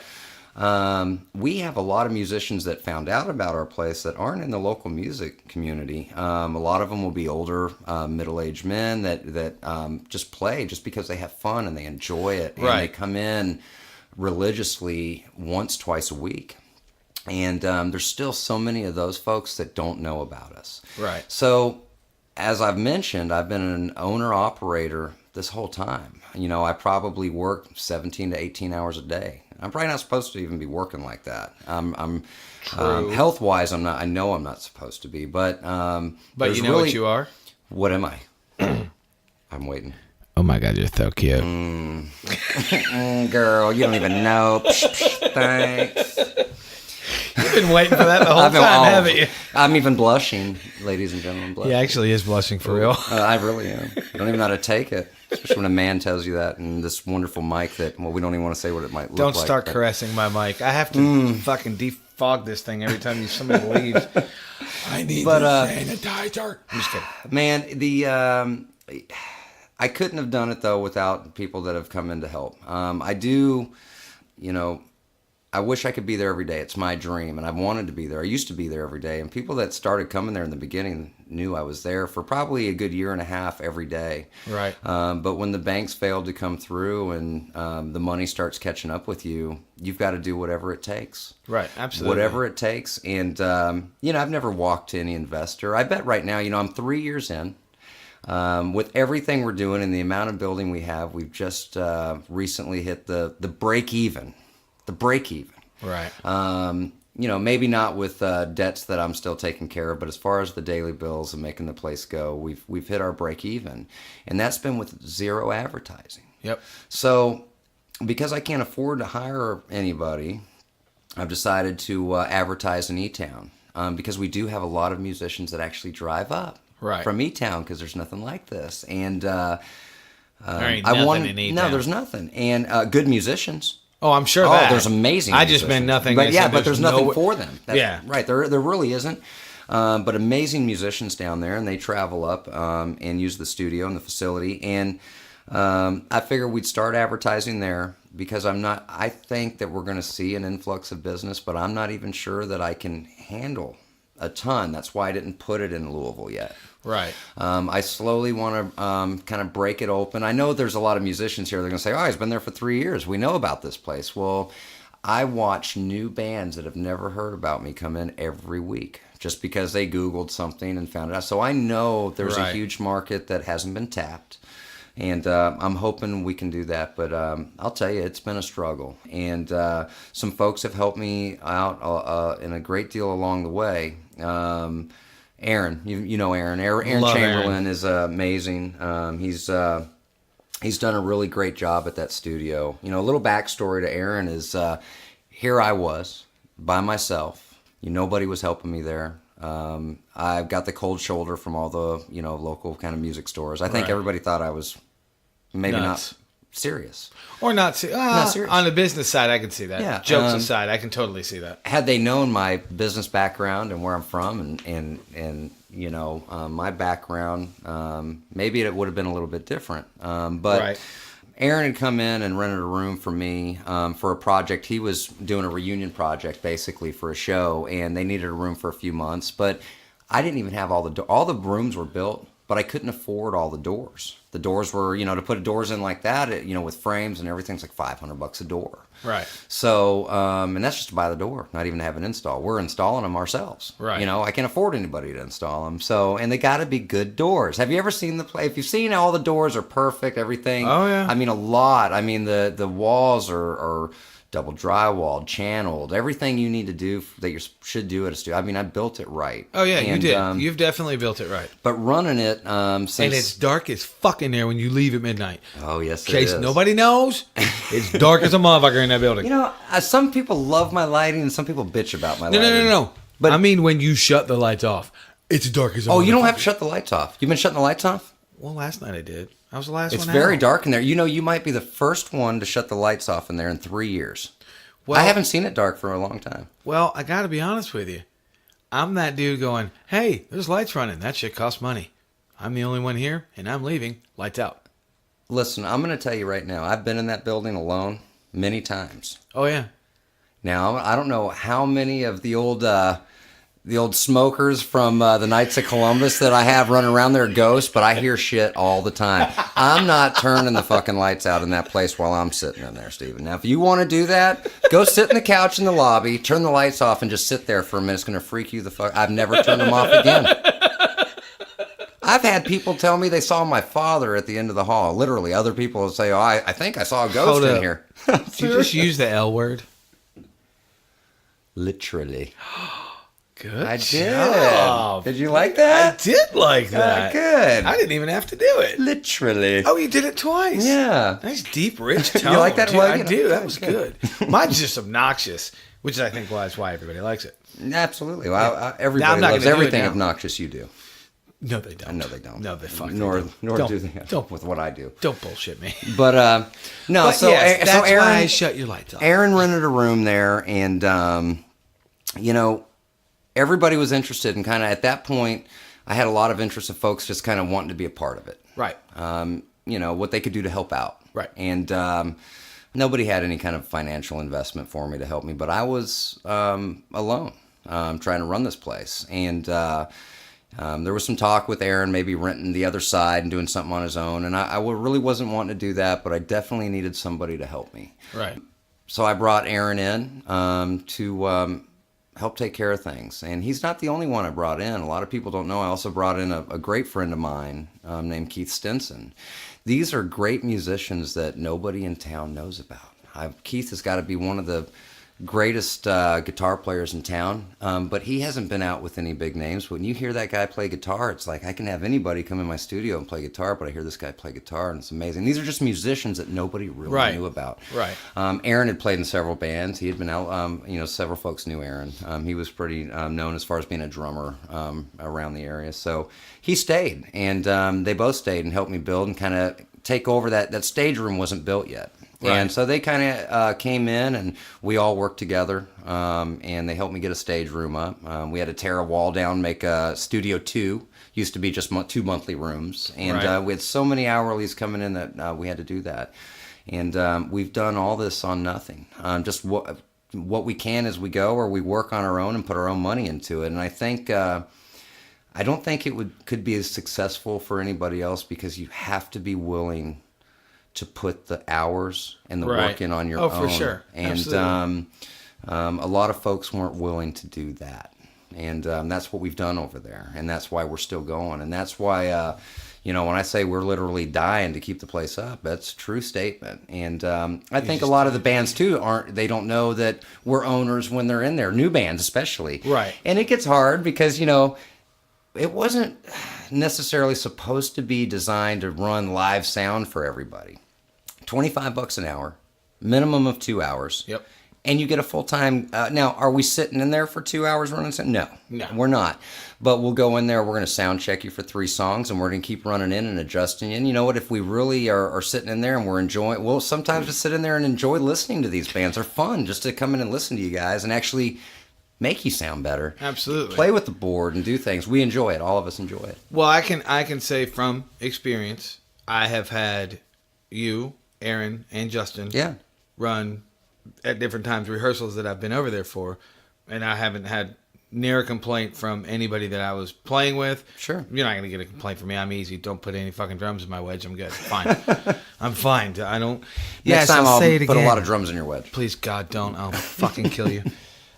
Yes, drummers. I've said it before. You all think I'm crazy, but I think y'all are crazy. You don't need drums in your wedge. You're sitting on them. Soapbox over.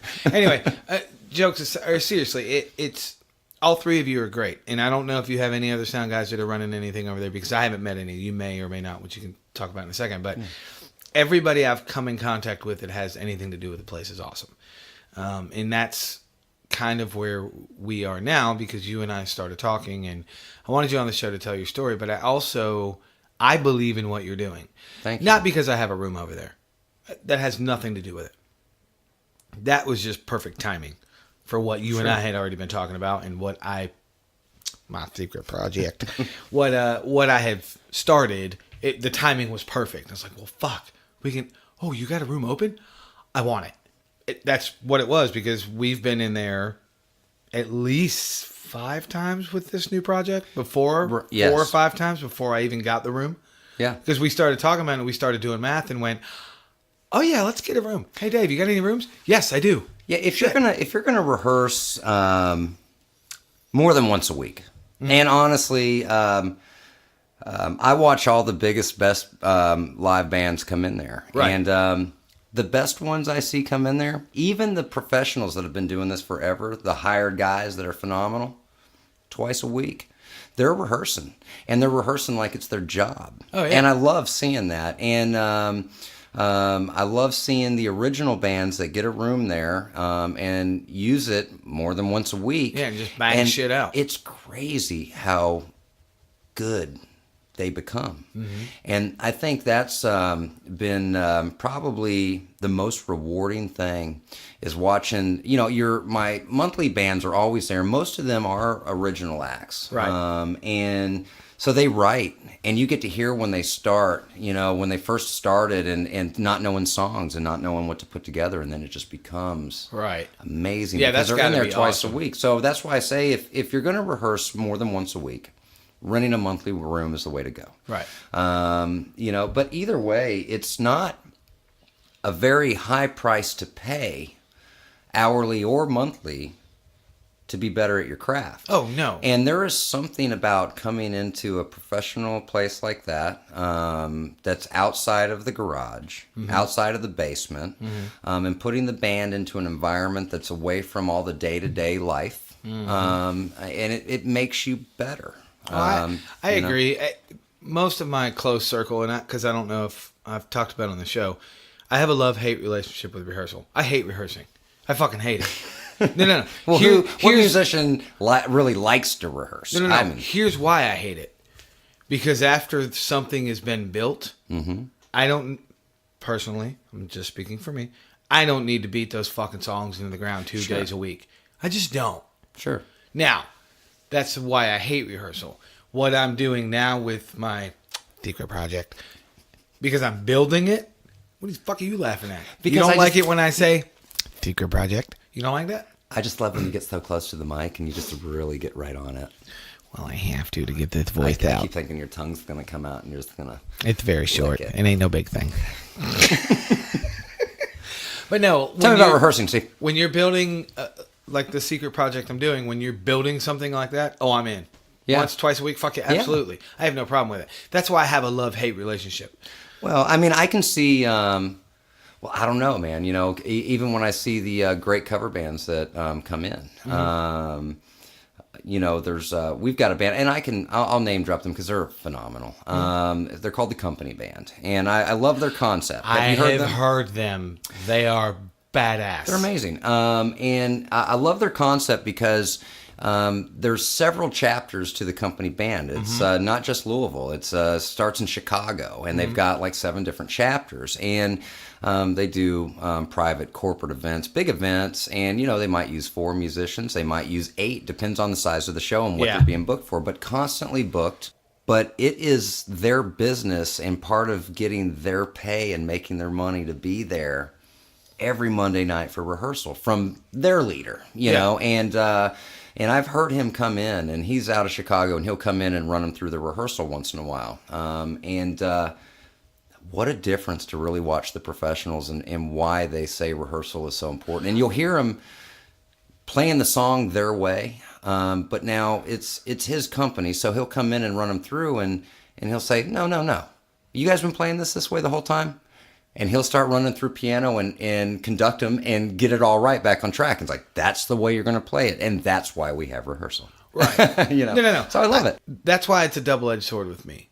Because when I was in Heaven Hill, and it's no secret, we had Somewhat Civil, the full record. It's a full-length record. And that was pretty much the only songs we were doing at the time. And I say they because it's no secret. They threw me under the bus in print. I've thrown them under the bus. We're all friends now. Everything's fine. It's water over the bridge. Under the bridge, over the dam. What the fuck ever. It's all good now. But at the time, they wanted to rehearse twice a week to run through Somewhat Civil. Fuck you. No. I'm not doing it. I don't need, especially originals, fuck you. I don't need to run through that record twice a week. Right. I don't. If you do, I'll give you once a week, once every other week to do the full record, just to be nice to you. Right. But if there's, to me, especially if it's an original thing and you're running the same record twice a week, the issue isn't the music. The issue is you're trying to run away from something. Sure. I would, I see it. Sometimes. I see it in, there's two different, all right, so original groups. And it is the same thing. It's like when our band, same songs, we've recorded them, we've gone over them a million times inside the studio, record them, so you know the songs. Yeah. You know them in and out, but it's not really, in my opinion, about knowing those songs in and out. Unless you're touring and you're playing every night, and then maybe you're going to take a month off, month and a half, and then you're right back on tour. I think it's crucial to practice those songs and to practice as a group once or twice a week for two reasons. One, to always make sure that shit is tight, because until you've gotten a paycheck in your hand, you're not there yet. True. So it's got to be 150% every time until someone is willing to sign you and you are able to get in that little click. And that's a very hard one to get into. And you know that. But it's staring at the ceiling. But I'm agreeing with you. No, you're right. You're right. And I think 100% right. And then, so bands and what I've learned is bands have a lot of there's always seems to be a lot of drama in a band. If you've we've all been in bands. So there's a lot of drama in a band. Get the fuck out of here. I think that Stacy told me once she's going to open a counseling center for musicians. I thought for you. Oh, no. Do you need your own counseling center? That. Oh, no. She counsels me once a week. Oh, good. She takes me out back and beats the shit out of me. No, she used to say that. She's like, I'm going to open a fucking counseling center for musicians. You guys are worse than high school bitches. It's terrible. And unfortunately, she's right. She is very right.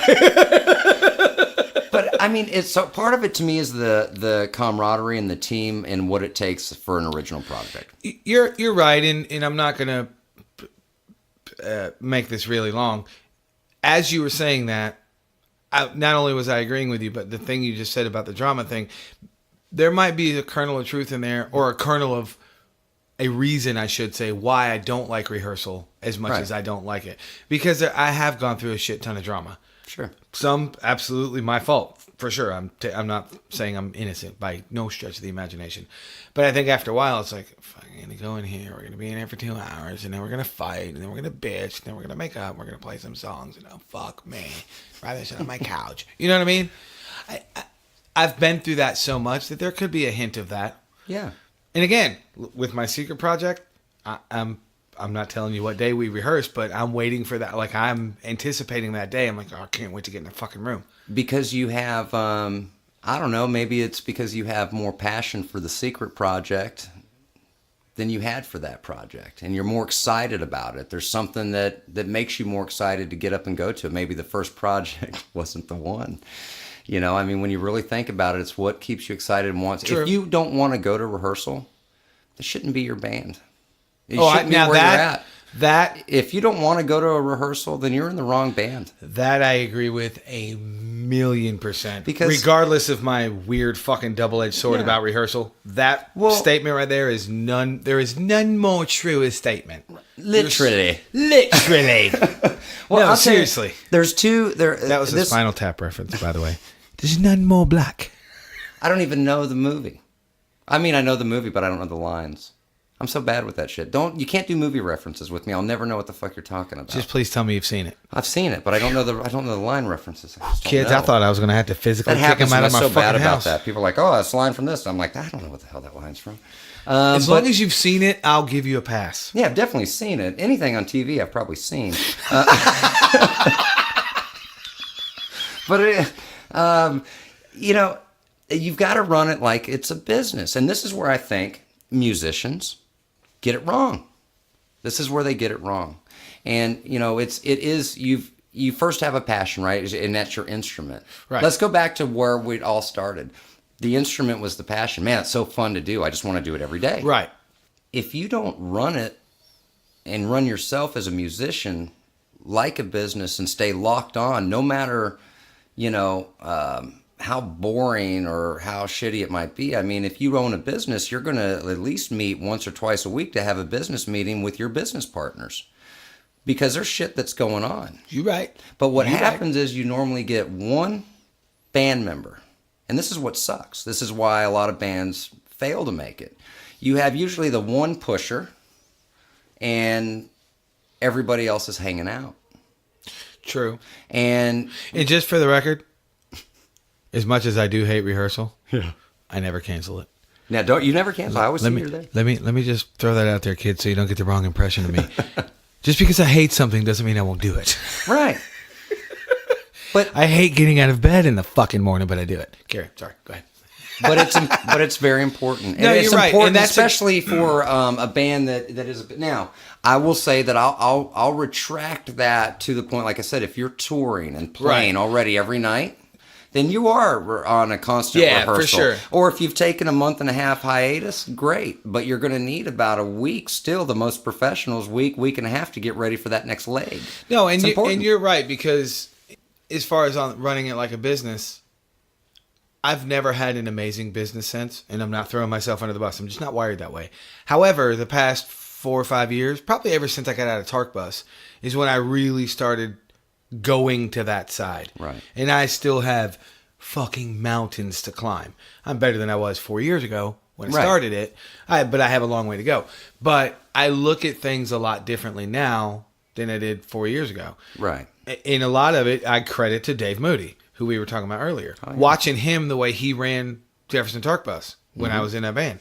I mean, we did Thursday, Friday, Saturday, especially Friday, Saturday, but some weeks Thursday, Friday, Saturday. But we did Friday and Saturday 50 weeks a year. Oh, yeah. For like 5 years. Yeah. Now that band, we never rehearsed because fuck you. Yeah, you don't. Yeah, that's what I'm saying. We didn't need to. No, when you're working like that, you don't need to. But watching him do what he does behind the scenes, and I bust my own balls all the time, but I'm not a stupid individual. And one of my biggest powers that I have, I throw it out there, my power of observation. I watch everything. I see so much shit that people don't think I see. Right. And it's because I left home so early. And I was homeless for a while. Not a sad story, not a violin. It's a fucking fact. It just was good. I had to figure out how to do that shit. It was a good lesson. Yeah. It was a life lesson. Yeah, and I use that shit all the time. So watching him and observing what he does and watching how he handles this person versus how he handles this person, I go, oh, that's just basic fucking business 101. How did I miss this all these years? And I had that moment where I went, hit myself in the forehead going, fucking dummy. And now I'm doing it. Right. And as I fuck things up and I make the wrong decisions, well, that sucked. Let's go. Right. And keep on trucking. I don't fucking cry and whine about it and all that garbage. It's not about being a... But you're right about the business meeting once or twice a week. You're 100% right. Yeah, I mean, it's that is what you're trying to achieve a success. And unless you and even if you're in Dave Moody's another great example, Thunderstruck. I mean, that is a great business. Absolutely. It's a phenomenal business. Absolutely. And they are providing an entertainment quality to back that up. Yep. That's second to none. That's what it takes. And Dave Moody, although we don't know each other very well. He comes in and I know him too well. I know. I love the guy. He's We've great when he snuggled comes in a bus before. But he's a great salesman. Oh yeah, for sure. He definitely knows how to keep the band pushing forward. Yes, he does. When the band's not doing something right, and those guys play these songs all the time. But he's a guy that is what I say is what it takes is if there is something that's just not quite right, even though you've played the song a million times, he'll the guy to be able to stop and say, we need to fix that. Oh, yeah, absolutely. And there's always those things to fix because what happens is the musicians get lackadaisical. They think they've got it. They're playing big stages until they stop working on being better. And at some point they do. They stop. Here's another example. And I have gone probably on record on this show, and I know I've said it to half the musicians in town. The Crashers have it to a fucking science. And that science has now become an art with them. Sure. They've been together 10 years. And for 10 years, they meet twice a week. One's a business meeting, one's a rehearsal. Absolutely. Twice a week. And now... And how much you think they're getting paid a show now? I know probably where that's at, but... I would ask you not to, and I will not discuss that. Only because they're... All of them... I'm tighter with a couple of them than I am with most of them, but I am friends with all of them. So I'm not going to say it because it's not... I am privy, but I'm not going to share on the show. But what I'm getting at is they make plenty of money. Sure. And they have done very, very well for themselves. But knowing them the way I do, I know that they're, oh man, I don't want to have another fucking meeting. I don't want to go to rehearsal. And they're not whiny about it, and they don't, it's not like they hate it, but it's just like going to your job. It's the necessary evil. That's right. But that's why they're so successful. That's right. I mean, you're 100% right. I guess I came off wrong when I said I hate rehearsal. Even though I hate rehearsal, I still do it. And I'll show up 2 or 3 times a week if I fucking have to get something right. But I guess where I was going with that was saying that is, I hate rehearsal. Well, so you went to college for music, correct? I did. Okay, so... and we had required lab hours. And you have required lab hours, and if you... by the way, look straight. It's right there. Right in front of me. Look, right in front of your fucking face. Is that all you got on the... Oh, got some other stuff. Well, there's a couple things in here. Yeah, I don't have all my shit in anymore. I got rid of a lot of stuff. Where's the U-wall? Is that the only U-wall? Oh, no, the U-wall's in the garage. Okay, good. We'll have to check I do have U-wall. a U-wall. That's not the glory hole wall. Oh, shh. Oh, shit, we can't talk about that. Okay. No, that's in a different zip code. So there's going to be one person going, what's a glory hole? What is that? Kids, if you don't know what it is, don't fucking Google glory hole. Don't do it. They've already Googled it. They know more about it than you and I. Probably. No, so... Oh, that's what it is. So rehearsals are definitely important. It is a business. And just to go back with the Crashers, no, we don't have to talk about what they make, but they make that because they run it like a successful business. Absolutely. And they do very well. And that's what it takes. Absolutely. Going back to Thunderstruck, same way. Yeah, that's what it takes. Absolutely. Hard work, your nose to the grind, and making sure that show is absolutely perfect because you are an entertainer. And a lot of folks forget that. Unless you're just doing an acoustic show, and even then, you're always an entertainer. Right. You're in front of people to entertain them.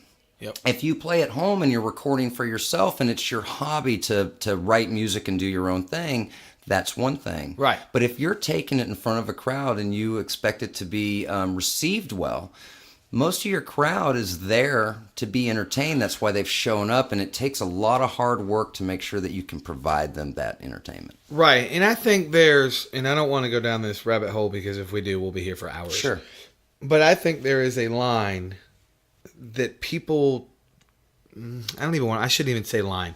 I think there is an attitude that certain people have towards music, meaning, for example, the jazz snobs. Sure.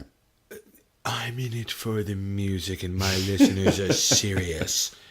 But they love to play out live. Oh yeah, they do. They love it. But what I'm getting at is they take themselves too seriously, but the people that listen to their music are still entertained by the music. Yeah. That's the key word. They're still entertained, but they like the music. They want to support it and they want to do this. But I'm not an entertainer. I'm a serious musician. Dude, motherfucker, if you walk your happy ass on a stage, you're entertaining somebody. Right. What level of entertainment, that's to be determined. That's you right. can be shoegazer, you can go to Kiss level, but they're all still forms of entertainment. I'm covered in tattoos. They all fucking hurt. Some of them only hurt like on a scale of 1. Right. Some of them hurt on a scale 10. of fuck 20. Yeah. But when they heal, what are they? They're all tattoos. Right. That's what I'm getting at. It's a really horrible analogy that just popped in my head, but it works. You can be a fucking jazz snob. You can say, I'm here for my music. People are still entertained. Right. They go to a show. They want to see something. Absolutely. Now, again, like I said, what level of entertainment and what level of eye orgasm they want to have depends on the individual. But it still all falls in the same fucking category. What was the stage developed for? Entertainment. Entertainment. So Are you not entertained? So Sorry. even if you're the That's a movie reference you didn't get. Sorry, some of that shit just flies right over my head. A lot of people do that to me. It's just right over. I don't even know what you just said. Oh, now I got ammo. And I have to listen to it. Oh yeah, you can get me all night. Sweet. Yeah, shit will fly over my head left and right. I'm so bad about that. I don't pick them up fast, unfortunately. I don't. That's do okay. drugs. I could pick up some of the names you dropped earlier. Oh yeah, please pick them up. No, I mean it's the entertainment business. No matter what, as a musician, if you like to go up on a stage and that's what you learn to play that instrument for, whether or not be in big band competitions in high school or whether it be your local original rock band, Right. There is something about our instrument that makes us want to take it further and farther. Yep. And generally, to do that, it's the folks that are sitting in the crowd that are giving you, I hate to say it that way, but it is true. And if you want to play in front of people, it's those folks in the crowd that are giving you the opportunity to do that. Oh, absolutely. Because they're reaching into their pocket and grabbing their wallet out to buy the ticket or Pay the door cover, or put money into the nonprofit. I mean, it goes either or. But to do that and to make that, it's entertainment, and I think it takes a lot of practice and rehearsal, and that's why our place is important. No. I agree with that, and I've said it on this show at least 3 or 4 times. This has always been my philosophy because sometimes I get shit for the way that I visually play with all my bullshit. If some person gets off their couch, takes a shower, drives to where I'm playing, pays to park in some areas, pays a cover, walks their happy ass to the bar and pays for a drink, my fucking job is to entertain them. That's right. It's my job. As serious or as unserious as I want to be, whatever the spectrum is, I still have to entertain them. They're invested in me. Yes, they are.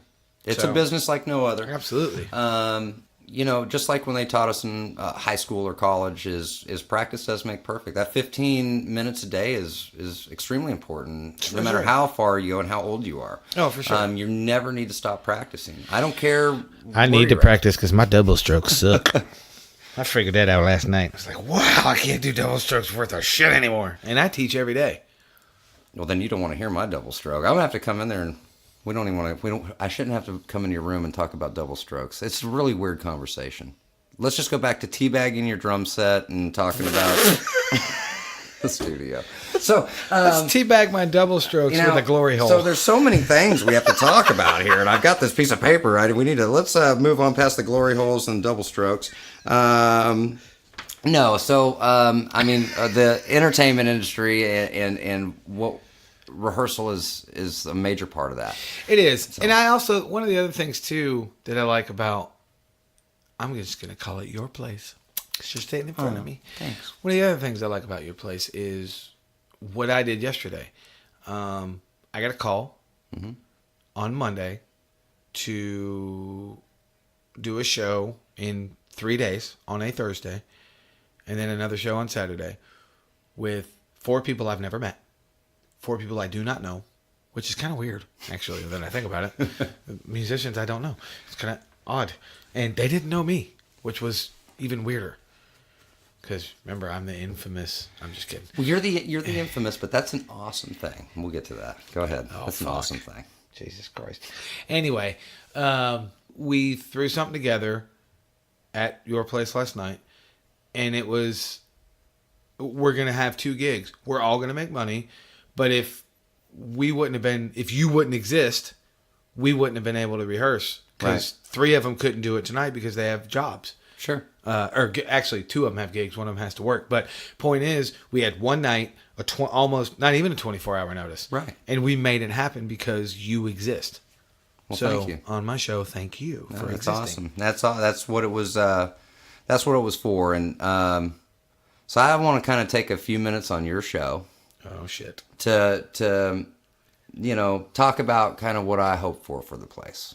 I think it's important to kind of get out. Oh, phew, I thought you were about to throw me under the bus. No, we've already thrown you under the bus enough tonight. I designed when I designed the place. Yes, I had first opened it up as a business entity. Right. I became my baby, and I had to make it go. Right. And through the process, I think, like I said before, the most rewarding thing has been to see all the musicians come in, that they love the sound, that when they first walk in the room, their eyes glow because they can't believe the type of equipment and the type of things we have in there, and that, for a small fee, my guys will sit in there and make you sound badass. And that's our goal. And if we don't, honestly, we don't make $1. We're not getting paid, and me and Aaron don't get paid. We pay a couple of the guys there now, pretty much out of our pocket to help it go. But there is a sense of just a good feeling, and that's what we teach there, when you're able to take a band and just make them sound like they've never sounded before in a rehearsal. Right.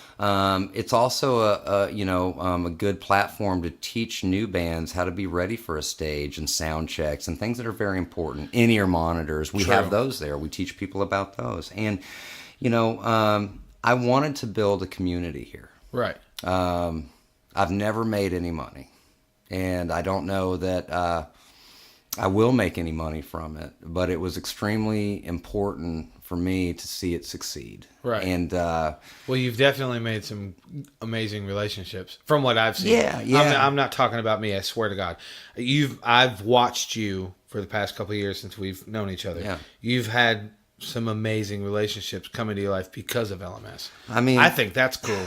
I love the musicians. And now that Except I'm that one guy. Now that one guy, the vest guy. High five in the microphone. That was good. Good job.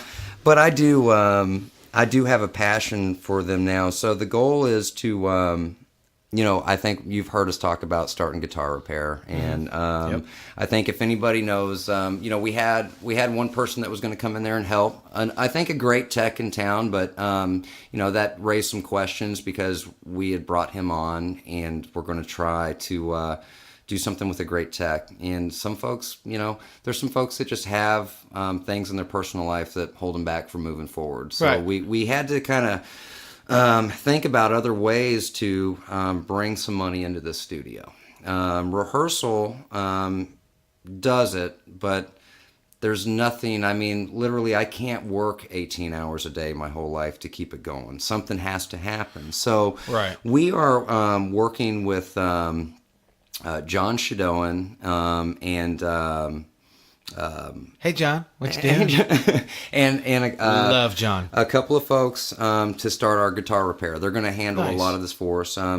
Chip Adams, a lot of folks have asked me about Chip, and Chip is there to help out with hopefully artist development, some coaching, band coaching, and to help instruct there. By no means has anybody else thrown in any large sums of money to make this place go. Right. And I'm going to struggle every day. I created another company, like I've said, to keep it going. The only thing I ask is that, the folks look at it as, I'm not trying to make $1 million here. I'm trying to give you as the musician a place to go and a community to come to. Right. I can't tell you, because of my other business, how many musicians have come in there to play their instrument, but they also work day jobs, and some of them have looked for day jobs, and a lot of them are skilled tradesmen, and I've actually been able to put a few to work in my other business and get them working and helping them, along with giving them the opportunity to go tour or play their musician or their instrument when they need to. Very cool. So it's a cool concept down there, and I am going to keep putting in the biggest and the best, no matter what the cost is, to make it that way. And we have a local music union here. We do have one, believe it or not. A lot of folks don't know about it because it's so quiet and it's not really updated. And I think I knew that, but I don't. Well, carry on. I'm hoping one day that this building will be a one-stop shop. So the guitar repair is starting November 1. We have price lists. We have things that'll be out. Please talk to us about it. That's kind of finally put us a little bit over the edge, so we can maybe bring in a little profit to expand. Right. We are going to start selling sticks, strings, picks, accessories to the musician that comes there. I'm not going to advertise it yet because I don't think we're ready to advertise a store. You just did. Right. Well, but... Well, yeah, I guess we did. So we're fucked now. No. Good job, buddy. Yeah. Well, we do... It's a secret project. No, it's definitely can't be a secret, but I won't have everything. No. I mean, I won't have a huge stock of supply, but I am the only place in that side of town that will offer that. Right. And I'm also the only place in town that if I've got a band and we're running a band till midnight, 1 in the morning, which a lot of times we are, it's a Friday night, it's 9 o'clock, you're about to have a show and you realize you didn't pick up strings or sticks or you didn't get some, just give me a call. We'll probably open the fucking place up for you and get you going and make sure you have what you need. Right. I really feel that strongly about the musician here. And I really feel that I really had wished that a lot of the locals that I reached out to would have helped me. I can't comment on that because I have no dog in that fight, so to speak. Sure. But I get it. I understand it. I do know where you're coming from, and I do completely understand it. What I will say is, and this comes off soapboxy, and I don't really fucking care. I have been convinced for the past couple of years that, first of all, people don't know how to fucking communicate. Right. That's number one. Digital has ruined everything on that. I shouldn't even say digital, but social media and internet and interwebs, all that bullshit. Number one, people don't know how to communicate. Number two, people don't support each other like they used to. No. And what I mean by that, especially when you were talking about your dad, it kind of made me think about it. Not planning to talk about it now, just maybe it popped in my head. Shit was so awesome and fucking badass back then. Like, you couldn't find somebody to take a drummer on the road and say, hey, I'll teach you to read charts or read music while we're on the road. Right. Nowadays. That'd be like, motherfucker, go on YouTube and then call me when you get some skill. Right. Well, you can go fuck yourself. Yeah. Nobody cares anymore. Nobody wants to take the time. Nobody wants to build a community. Nobody wants to support their brother, support their fellow artist or whatever. Everything's a competition. And I think that's one of the things that I see in you and what you're trying to do. It's, people say that it's not about money, and I'm not talking about you. People say that it's not about money, but it takes money to run shit. Yes, it does. You have to fucking... LG&E don't give a shit where your money comes from. And that bill is high. That's why I shut your lights out, dog. But no, seriously, I mean, I used to say that all the time because everybody, it's no secret, I transitioned out of the originals and I do all covers now. And there's many, many, many reasons that I did that and that I do that. Most of which I'm not going to talk about on the show because it's fucking boring. It's a lot of personal shit and it's in my own head. But the biggest thing is I make money playing drums. I fucking win. Yeah. I don't give a shit what you think of my bands, especially if you're another drummer in town. And I've said this before and people think I'm being an asshole about it, but I'm not. I don't care if you think I'm a good drummer. I fucking don't. Right. You're never going to hire me to be your drummer. You're a drummer. I don't fucking care what you think of me. If you like me, awesome. If you think I suck, awesome. You're still not going to hire me. You know what I mean? Right. And I've said that before and people get misconstrued by it or confused by it. There's no confusion. It doesn't mean I hate other drummers. I'm just not in competition with you. Right. If we go on auditions and you get the gig, fucking awesome. I get the gig, awesome. But what I'm getting at is I don't understand where this whole judgment thing comes from because LG&E don't give a shit where your money comes from. Right. Okay, let's see. I can go shovel shit or I can play drums and make money. I choose drums and money, please, God. I win. You know what I mean? And I think there's that whole judgmental thing that has come into play. And then there's the no communication thing. And then everybody's a fucking know-it-all. Right. And then you get all this mass separation. You know what I mean? Does that make sense? It makes plenty of sense. And you get to see it, and you're trying to actually build something back up that we as musicians used to have back in the day. I'll tell you what's... So, not that... It's just something to see when you have as many bands as we have come in now. Mm-hmm. You know, I'm not from the city. And I'll say, once again, referencing something my father always told me, he said, you know, the business today is no different than the business was when he was in. It's a little more digital and it's a little bit more techie, but it's the same business. It will always be the same business, a real cutthroat business. Oh, for sure. And now it's cutthroat for folks that have made it and that are up at the top, and the folks that are just right at that ledge trying to get there.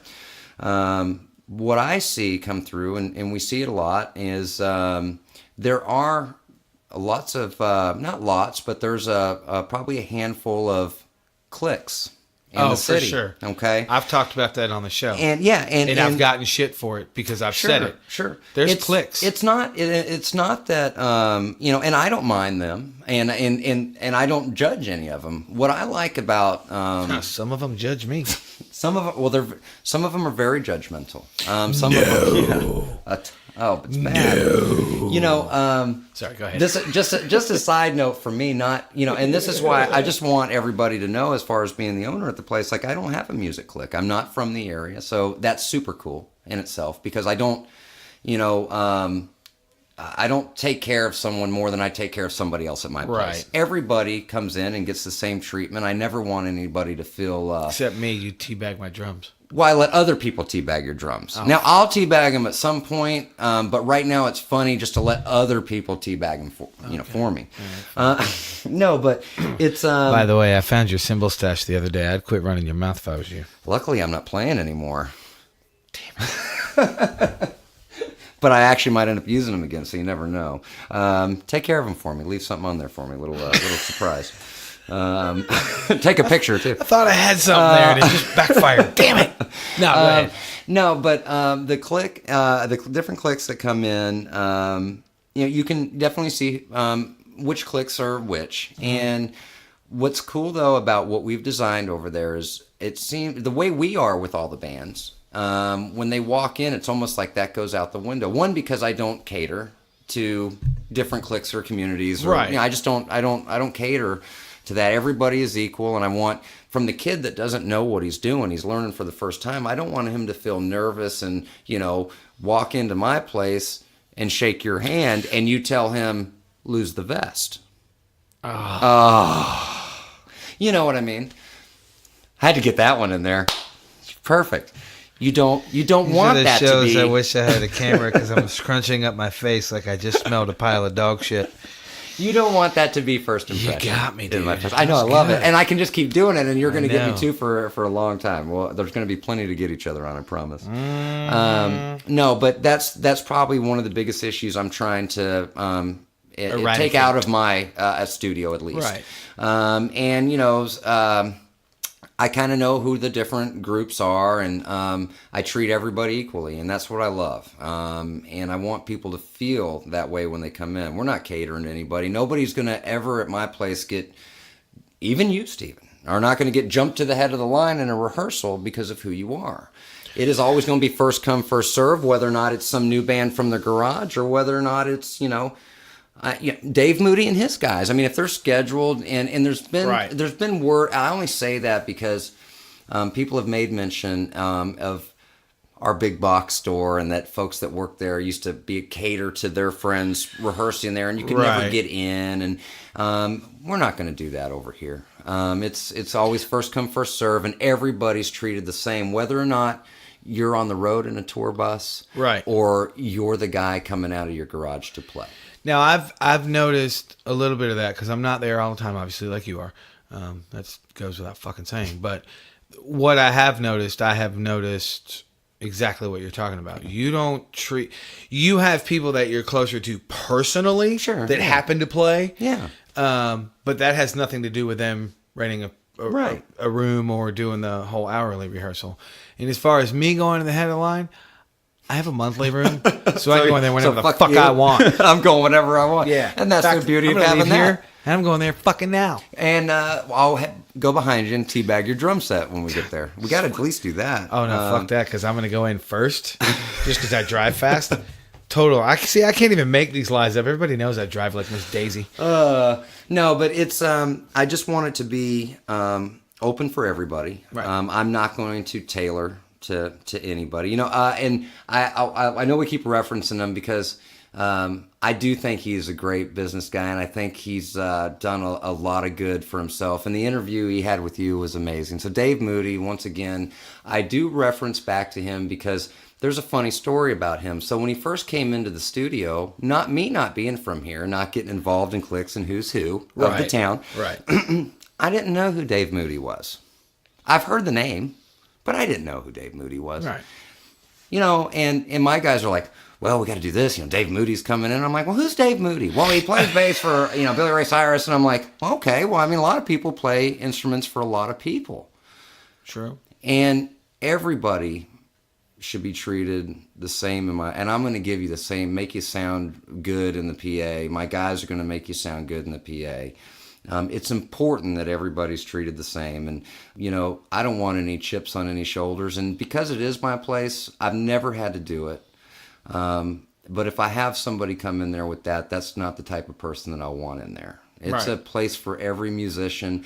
I'm hoping that the little competition bullshit in my place goes away. Because I'll tell you what, there's nothing better than going into a major room like that with every great musician in town and shaking hands and learning about a gig, or everybody working together for a common goal. Because at the end of the day, unless you or me have put a big fat check in our bank accounts from this business, we haven't done anything yet. We all need to work together to get there. To get there together, or somebody get there. I would just love to see, you have no idea, it doesn't have to be my band, your band, how bad I want to see a band start there and make it. Right. And that will be my goal one day. And it's not about the big cash. It's about going through every bit of everything you have to go through to achieve that dream. And I love seeing musicians that keep coming in and keep fighting and fighting for it. My fight has turned into this studio and helping the other musicians. And in turn, I hope that's where my success will come from. Right. No, and I think that's an amazing outlook. And I think the other thing that you touched on when you said that none of us have really done anything, I got in an argument on stage. Mm-hmm. Well, not during a show, but it was actually during setup. It was a couple of years ago. Not going to say who it was, because I'm not about that shit. But I got in an argument with this person, and the crux of the argument was shit we've done and who's done more. Right. And there's a point where most people that know me personally, I can be slightly argumentative and I will argue with you to a point, and then I'm just like, you're right. Just shut the fuck up, because now I have a headache. I'm not going to get in a screaming match with you. But the point is, I just looked at this person and I said, you're making the same amount of money as I am tonight because you're playing the same show I am tonight because you're in the same band I am. Right. Who's going to be the fucking winner of this discussion? It doesn't matter what you've done. We're in the same fucking show right now. Right. What's the problem? And to their credit, they went, fuck, you're right. Dude, I'm sorry. I was like, Don't apologize. I'm not trying to be right. I'm just saying, why are we even having this discussion? You've done cool shit. I've done cool shit. And the other thing you said that I wanted to circle back to really fast, your dad's right. The business is no different. The people are different. Yes. The dollar amounts are different. That's different. And it might be slightly more cutthroat, but as a whole, as a general blanket of what the business is, you're right. He's right. The business isn't different. People are different. But people are different than they've ever been. Sensitive fucking pricks. But lighten up, Francis. I talk about, It's another movie reference you didn't get. Yeah, see, you're going to keep doing it all night, and I'll never know. I know. Which movie? Or did you just use a line? You don't even know the movie? Stripes. I had to think about it. Stripes. Okay. Stuttering Steve. No, but if you've gotten the call and, I don't know, I just think there's always a certain, your level of achievement is what you make your level of achievement. Absolutely. Okay, so I will put it that way. Your level of achievement is your level of achievement, and, but the folks that have gone up and they've gotten the calls to, go on that regular paid tour with a big name, those guys and girls have fought to get there, and they finally have made it. And, with all that work, with what it takes, if they want to have a little chip on their shoulder, I'm not going to be pissed off at them, because they have fought tooth and nail to finally get there. Absolutely. They're doing everything that everybody else did. You do have the occasional story of somebody just right place, right time. I mean, it's to me about a 1 in a million shot for that particular thing to happen. Oh, absolutely. But the ones that do make it and finally get the calls, it's just hard work, and anybody can do it.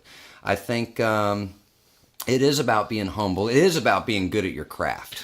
It is about being good at your craft. Number one, if you play that instrument, it's about being the best you can be at it. Right. I don't care how good of a showman you look like on stage.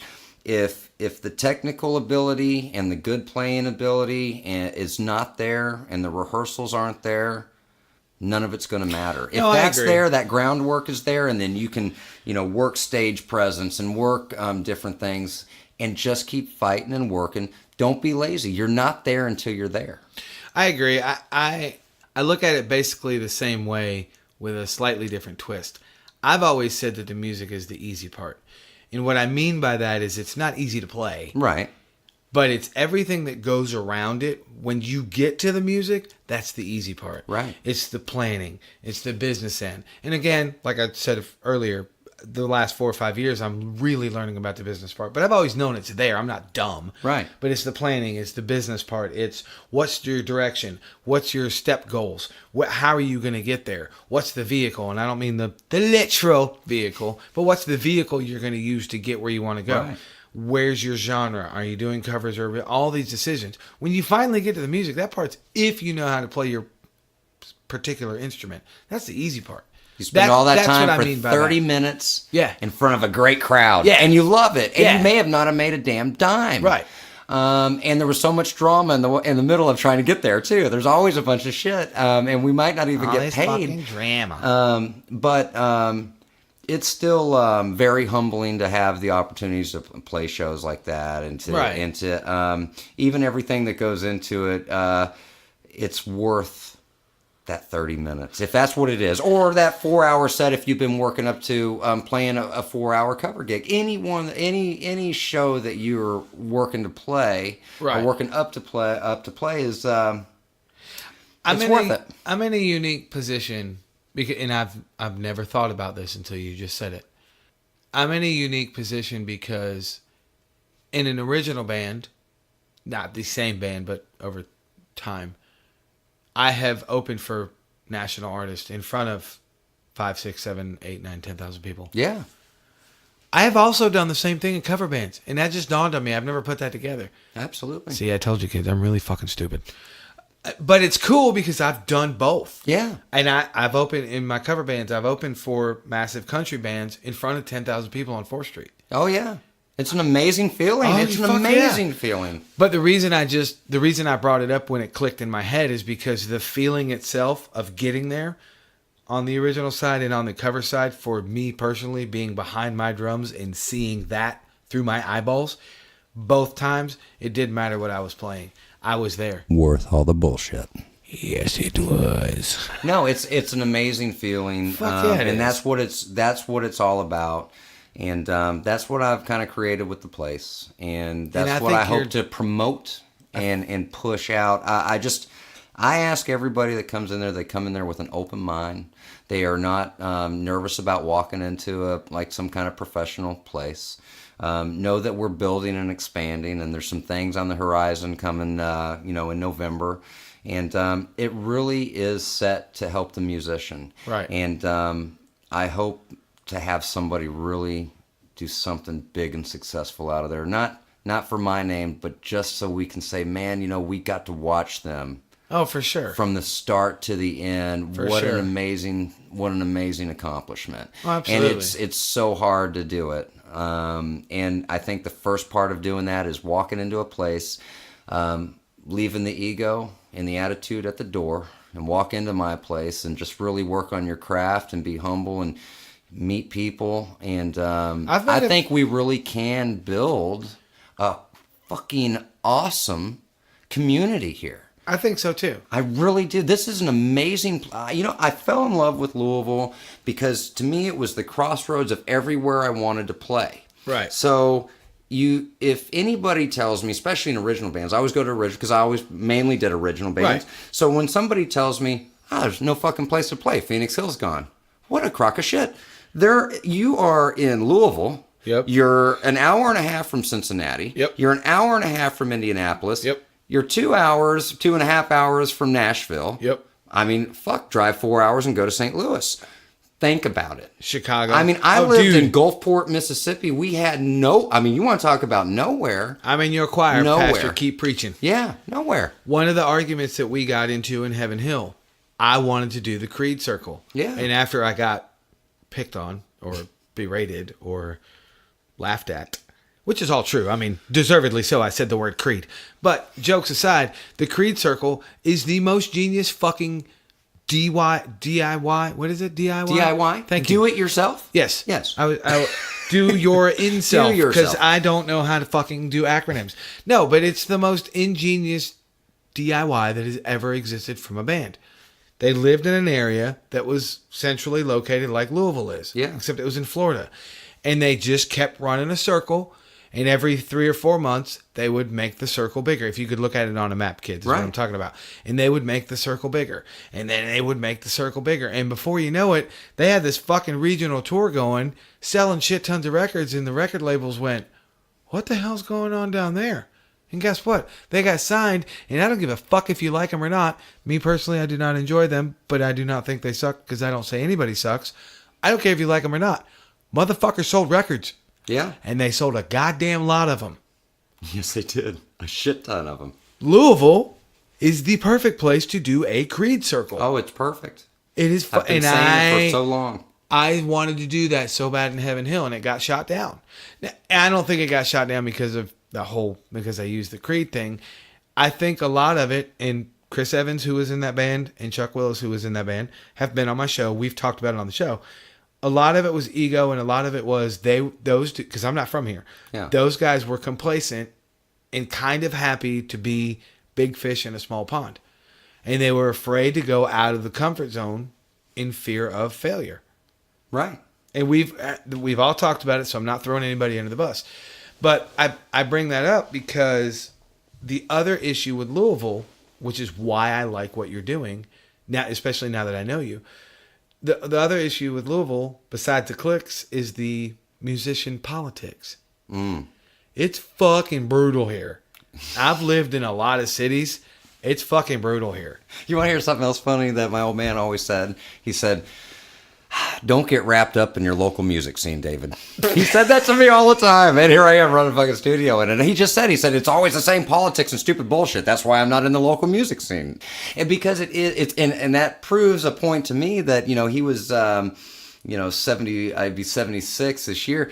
And so it was the same back then. Right. With the local music scene and politics. And where he ran into that was in L.A., and that was back in the early 60s, so I think it's always been the same. I think the music politics have kind of always been the same, just like you said, different breed of people has changed that a bit. But I think that we, I don't know, man, we can only change it ourselves. I mean, one day we'll do another podcast. I have some ideas up my sleeve. I always have a ton of ideas. Yes, you do. And I think they're good ones. I think they'll work. They're not ready to go now, but I think there's a couple hatchlings. Yeah, they're little hatchlings, and I think there's things that we can do here at the community level to help, say, the original band that's put the whole package together, right? They've got everything.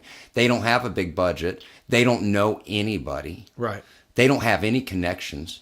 Because let's face it, and you'll hear a lot about it on your show. How'd somebody get somewhere? I knew somebody that knew somebody that knew somebody. Oh, absolutely. That's, and that's not ever gone away in this business. No. And that will never go away.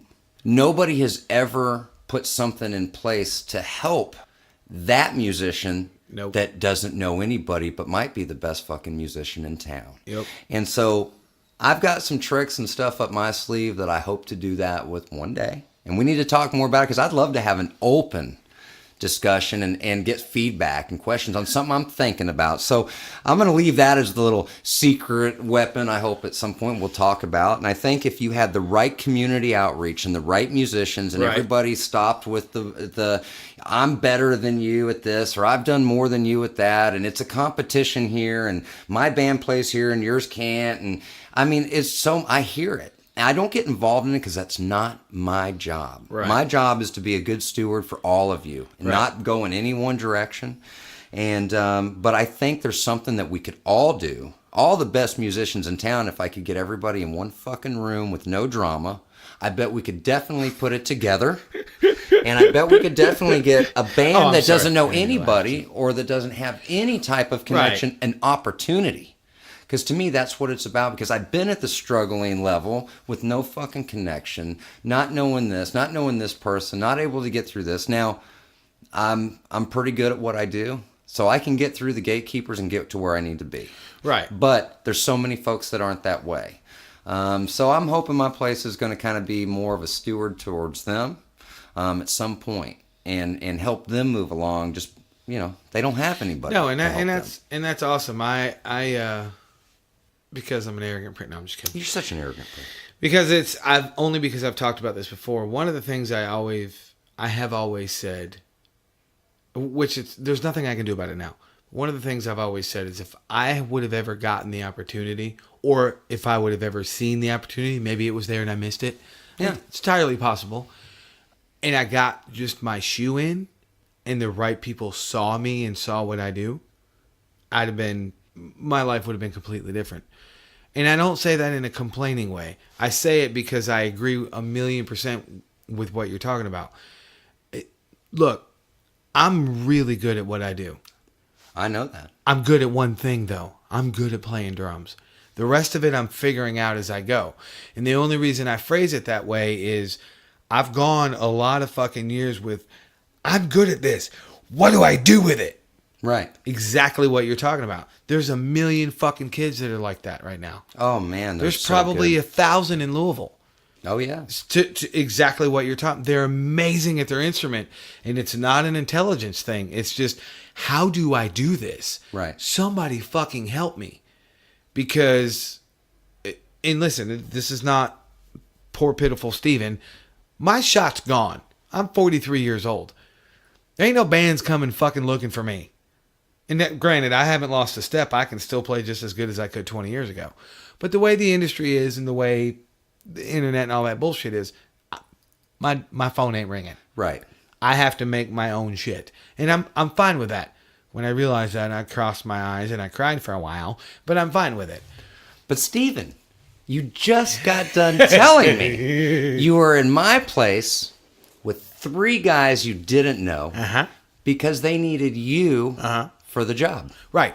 Isn't that an amazing feeling? It is. And that's what I'm getting at. I literally. It's like sipping on this show. It's awesome. I was going to go into that direction because that's one of the things I'm talking about.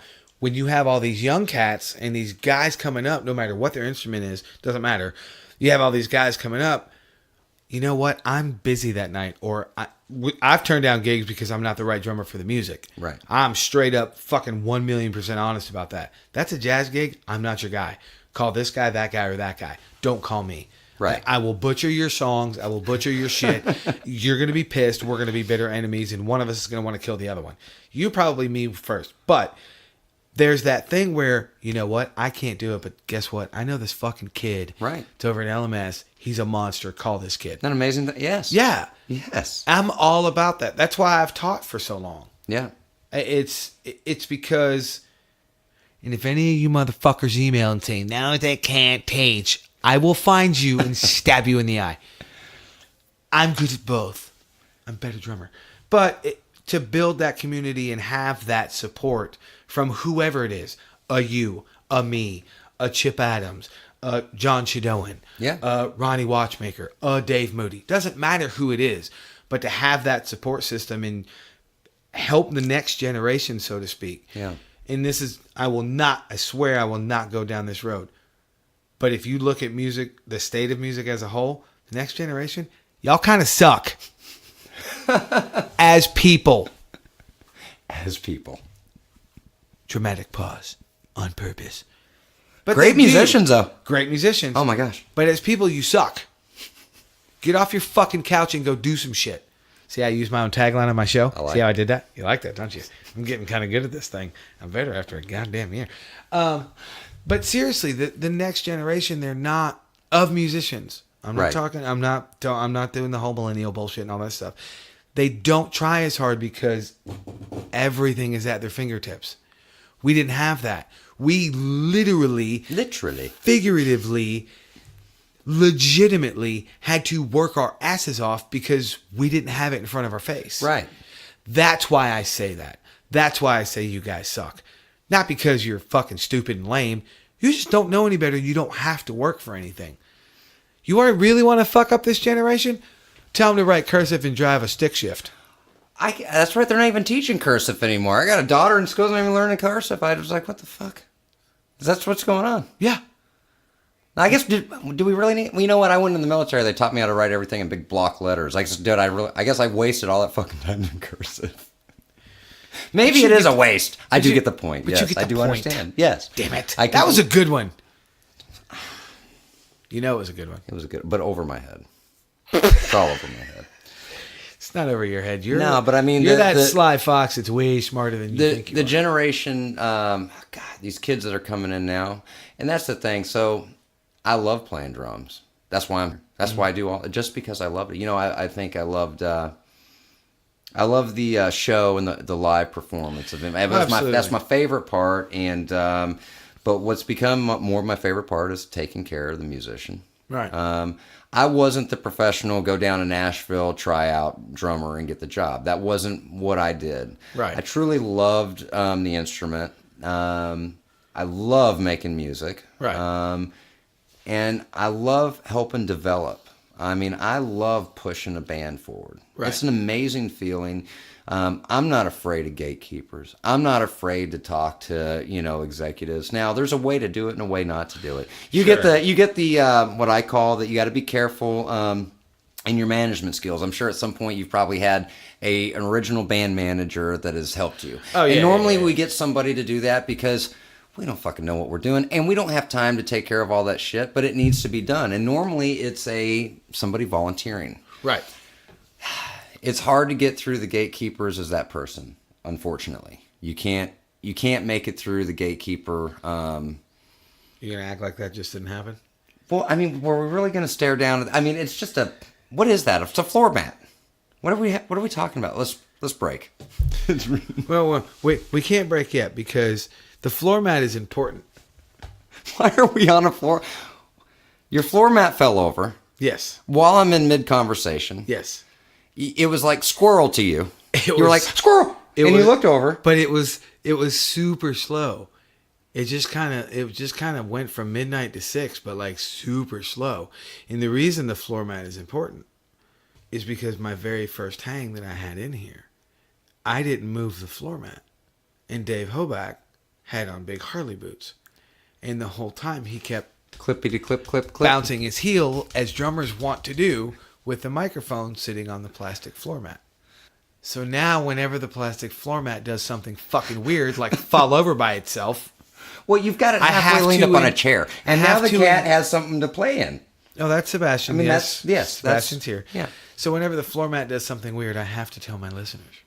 Because I made this big deal about my first hang. And then it sounded like shit. Because of your floor mat. Because of my floor mat. Because I made a rookie mistake. I set a microphone stand on a plastic floor mat, put 2 drummers on it who bounced their legs all the fucking time, one of them wearing boots. I'm sure the editing was great on that. So this whole... Oh my God, it sucks. Oh my God, it was so bad. So the whole point of this squirrel moment is I just gave you a big under-the-bus throw of me on a silver platter. I love it. Thank you. But it was in the middle of your story. Yeah, and I don't even know where the story was now. I don't either. Who gives a shit? Louisville Music Studios. Come out and fucking see us. Let's have a good laugh. And play some fucking music. And get good at what we do. And wear vests. And wear vests and pink shirts and bow ties and chucks and whatever fits your fancy. Wear it, come in, come see me. Oh my God. What we were talking about was uplifting other musicians and helping them out. And you were talking about the gatekeepers and the executives. Yeah, the gakeepers and how to talk to them and how not to talk to them. Yeah, it's first off, they don't like badass. Are you badass at it? You're badass at everything you do. At least you tell us all of that. Oh, according to some people, I do tell everybody that. Just fucking bullshit. Ain't my fault I'm good at what I do. But it takes a certain somebody. Absolutely. It takes a certain thing to be able to talk to folks. Like, a lot of folks get shy. They get worried. They're like, oh, this guy's done all this and done all that. But they're just humans, man. I mean, it's just like when I was in the Coast Guard, president come meet you at your unit. It's the president, but he's just another guy. Just like you and me. Well, he's not just like me. He's way smarter, much better human being. Is he way? Well, yeah, he is way smarter. I guess everybody's a little smarter than you and me. I'm sure anybody's smarter than a drummer. Duh, that's why we take the R out. We're just a dumber. So why the fuck are we owning businesses and doing podcasts and everything else? I mean, because we're gluttons for punishment. We are. We don't even care. We're so consumed with what we love. Mm-hmm. We don't even care. Aren't you glad I was never a tattoo artist? You weren't a tattoo artist? Yeah, aren't you glad I was never a tattoo artist? Can you imagine the amount of poor people that I would have fucked their bodies up and they had to walk around with that shit forever?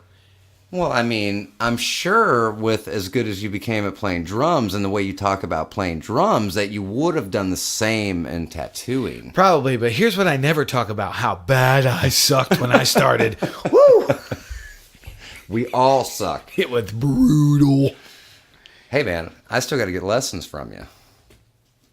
We'll talk about that later. Yeah, we still got to talk about that. So, I think that now is a good time to say from my mouth to your mouth. That's really weird. That's a weird statement. Let's rephrase. Okay. Your mouth and my mouth. No, that didn't go together. No. Oh my God. Go ahead. Tell me what you were going to tell me. No, jokes aside. Okay. What I was going to say was it is a good time to announce you and I have a small partnership now. Mm. From this day on, the Bar Star podcast will now be brought to people by Louisville Music Studios. I like a good brought to you by. Brought to you by. This show is brought to you by Louisville Music Studios. Coming at you live. I love a good brought to you by. Coming at you live. You know, no, that's awesome, man. And I really appreciate that. I think that's a super cool thing. And I want to do anything to help you. And I want, you know, honestly, this isn't, it's about a lot of people. So I love that you're allowing me to come here and tell my story. It's a big backstory, and it's a long podcast. I don't know if anybody's going to listen to the whole thing, but oh, motherfucker, I'm editing all that. It's going to be like 40 minutes just erase it all out. Yeah, it'd be like 30 seconds, you know. Hi, I'm Dave. I own Louisville Music Studios. The end. Thanks for listening to Stephen O'Reilly's podcast. But let's talk about Stephen O'Reilly and his pink shirt and vest and chucks. No, but thanks, brother. I mean, it really does. That means a lot. I believe in what you're doing. Thank you. And you believe in my little show. And I was like, let's just help each other out. Absolutely. And I want to help you spread the word. So from now on, like I said, Bar Star Podcast will be brought to you by Louisville Music Studios. Okay, well, let's go one further than that. Oh, shit. So if one of your listeners calls in to rent a room for me. One of my 5? One of your 5 or 4. I might be your 5th now. I've been on the show, so I've got to listen to it now. Yeah. You know? So I've got to be your 5th. Yeah, I'm fucked. So now I've got to listen to it. But if one of your listeners calls in, it's their first time at the studio. Right. We have a 2-hour minimum. Okay. It's $25 an hour. Right. Give them their first hour free. Which is nothing. Give them their first hour free. Get out of town. Give them their first hour free. Seriously. So if they call, they mention your podcast. The Bar Star Podcast. They'll get their first hour free. Get the fuck out of here. New customers. I'm not doing it for my existing customers, motherfucker. Just because you listen to Stephen O'Reilly, don't call me for a free hour. No, but all new customers for real. And that's awesome. Yeah, I'd be bringing some new business and give them their first hour free. Let them test out the facility. Awesome. So perfect. Well, I'm sure some musician listeners will appreciate that. I appreciate that. Well, I appreciate them. I appreciate you. And you. Are we still talking about mouths and so in this? No. All right. So in this podcast, we've talked about. I don't even know. Mouth to mouth, teabagging, shitting on drums. Let's go through a shit on your drums, teabag. I think we talked about glory hole. What else didn't we mention, Stephen? Is there anything we're missing? No, but you know what? We did talk about the studio, right? Yeah, we got through the studio. I think we covered it all, but you know what? I have a list. Can I look at my list, see if I forgot anything? Absolutely. Okay. I do have to say that Yes. I love... Lamp.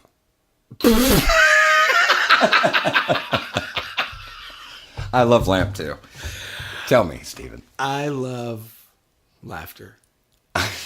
It makes me cliche-ish. It makes me happy. Well, like laughter how I makes did me that? happy, too, Steven. Well, not necessarily. I mean, you could have that evil laugh. Oh, the devil's laugh. Yeah. Yeah. That was like a... That was like a Santa. That was like half a drunk Santa Claus. Santa. Yeah. That was a bad Santa moment. Oh, Sean North bullshit. You do love Lamp. Tell me. Let's see. Let's go through the list. Did we miss anything? No, but I think that's one of the reasons why I'm such a smartass, because I love laughter. Oh, man, it's awesome. I really do. Sarcasm's cool. Just being easygoing about everything. No chip on your shoulder. No. We don't want to talk about anything up anybody's ass. But simple shit, and life can be good. And I love Lamp. And let's see. I think we've got it. Anything else you would like to add? No, man. I mean, I'm sure I'll be back on. You will, for sure. It's it's a pleasure. Because now you're gonna have to come on and make announcements and stuff. Oh, I'd love to. Yeah, I love this is awesome. So I'd love to do it. And I kind of want to let everybody know it's an absolute pleasure to serve the music community, and I feel like we do that. We do serve, and I appreciate it from my standpoint as a customer. Or a client, whatever you... Actually, I like client. You like client? I like client. So sounds so professional. It does. I like to call you an asshole. You and a lot of other motherfuckers like to call me an asshole. And you know what? I'm all right with it. Good. I am. So am I. And I tell you why I'm all right with it, because I have proved this 100% accurate. Once you get to know me, I'm not an asshole. I'm really not. I keep people at arm's length because I don't like having a whole lot of people in my circle. That comes from getting fucked over one too many times. Just FYI. I've been told I've been fucked over, but I think it just went over my head. Just weird, because you're taller than me. I think it went over my head. I might have been fucked over a few times, but I'm sure it's went over my head. I'm a pretty easygoing guy. You are. And I really do care about people. I'll usually... I usually try to put people first, and that's always been something that everybody's told me.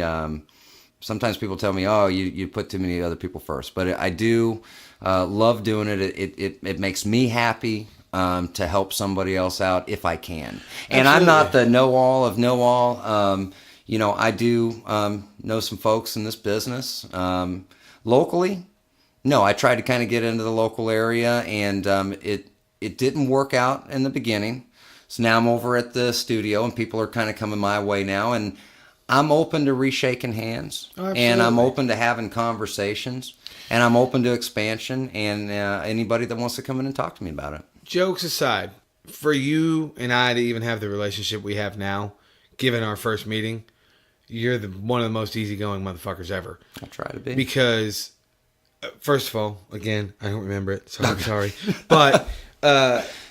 if I would have been in your shoes and you would have said that to me, I'd have hated your fucking existence for the rest of my life. And most people are that way, and they actually absolutely miss what type of friendship or relationship they can develop. They don't even know. Absolutely. First impressions can do it, but I always say I like to try to give people always a second chance, because you just don't know.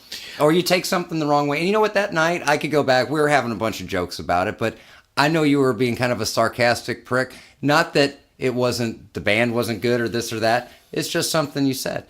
And I don't think it was meant to be in a wrong way by any means. No. But then again, I didn't know you at the time. I remember the vindictive things I've done. I say that because there's really not that many. I'm not a vindictive person. Yeah. Now, if I set out... No, I'm just kidding. So we're going to get out of here. Cool. Because you will be back. But where can people find you? Obviously, Facebook. God, I'm like, can I say you say you suck at the computer? Oh yeah, but I don't suck near as bad as you. Oh, I suck real bad. I kind of suck. That almost didn't sound. You suck super hard. You're like. Why? Now we're going. See, this keeps going the wrong direction. They're almost going to think maybe this is a different type of... Okay. By the way, you just witnessed that. That was not a computer trick. That was really me. All right. Y'all can do with that information what you want. Facebook, Yes, obviously, even Facebook? though that is old for old people, and I know I'm getting old, but just Louisville Music Studios. So Louisville Music Studios, we're on Facebook. You're going to find us easy. Google, obviously, we usually come up number one. We are set on Google here in the city. So if you look up the space and you look up reviews, we'll pop right up on Google now. Now, do you have an actual website too? We have a website, but it sucks major ass, and I'm not a website guy. So if there's somebody out there that wants to call me about looking into my website, I'll leave it open on here to that. So how about we'll make it safer and not give your damn phone number out. Okay. Email me at barstarpodcast@gmail.com, and I will pass it to you. That'd be awesome. Awesome? Yeah. Okay, Super cool. So Facebook. Yep, Facebook. And a crappy website that we won't give the that we address out. don't. Yep, and then just talking to everybody else, and then that's it. Word of You mouth. and Aaron are not hard to get a hold of. No, we're not. So this is how we have to do this. Ready? Mm-hmm. I have to rustle my tail feathers. Oh, get it. Get it. Well, that's it, kids. That's a show for the week. I kicked that motherfucker right out of my office. Go ahead and keep a straight face. Try not to laugh. Ooh, that's pretty good. I like that. Because now they have no idea. Oh, now they know that you're actually still here.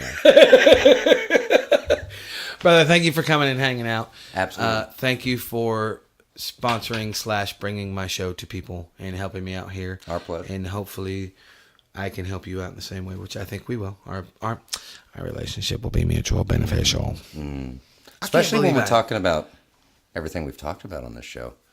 I need a fucking shower. Jesus Christ. Going a little far, but that's all right. I love lamp. That's what we do. I love... I all right, love what is lamp. that from? I like that. Don't tell me. You know what? Don't tell me. Okay. I love lamp. I love lamp. I love so lamp. good. Seriously, thank you for everything you do. Thank you for what you've done for me. I think it's cool. I have said for years that I don't believe it's who you know. Yeah. People have said that forever. Oh, it's who you know. No, who knows you? That's right. You and I have gotten to know each other. Now we know each other. Yeah. And look what we're doing. We're doing cool shit. You're here. You're going to be back. I'm over there. I tell a lot of people about it. I have a secret project. It's fucking great. When are you going to release this thing? How long you think? How long you think till you... Oh, it will be next year. Okay. Yeah, that's already... I mean, this... As far as what we're trying to do and what anybody would be trying to do booking-wise, this year's gone. Even though it's October, it's like, well, there's a couple months. Yeah, but in the booking world... Right. Those 2 months are gone. Yeah, they're done. It's not going to fucking happen. And most people know that Gas Money's ending. I don't even know if you know that. We haven't talked about that. Yeah, Gas Money's ending. New Year's Eve will be our last show. Okay. Where are you guys playing? The Gillespie. Cool. Awesome. Yeah. Okay. Yeah, it's going to be a cool show, and I will bring you guys more details on that as it gets closer. But yeah, that's going to be over, so we'll free up a lot of my time. But that's a edit. But that's a whole nother topic for a whole nother show. But yeah, that my new secret project will be out next year for sure. Cool. And it's one of those things that I can't fucking wait for. But enough about that. Louisville Music Studios, you guys make sure you check it out. And check out Mr. Payne. Check me out. You're kind of hot. Except them fucking shoes. Don't you love those? No, I've become old, so I have to wear old man shoes. Motherfucker, and... I'm older than you. Yeah, but you look so much better than me. That's because I painted the fucking barn. You painted the barn? Painted the barn, brother. Painted the barn. My loyal listeners will get that. I'm not explaining that. I love your face, brother. Thank Thanks, you for brother. coming and hanging out. High five in the microphone. Yeah, man. As I say at the end of every episode, go do some shit. Dave, tell him. Later, brother. No, that's What am I it. supposed to say? Tell him to go do some shit. Oh, okay. Let me tell him to go do some shit. Go do some shit. Seriously, y'all, get the fuck out of here. Thanks for your support, Dave. I will see you very, very shortly. Later, brother. See you in the Later, studio. man. Thanks, man. Yep. So until next time, I will talk at you soon.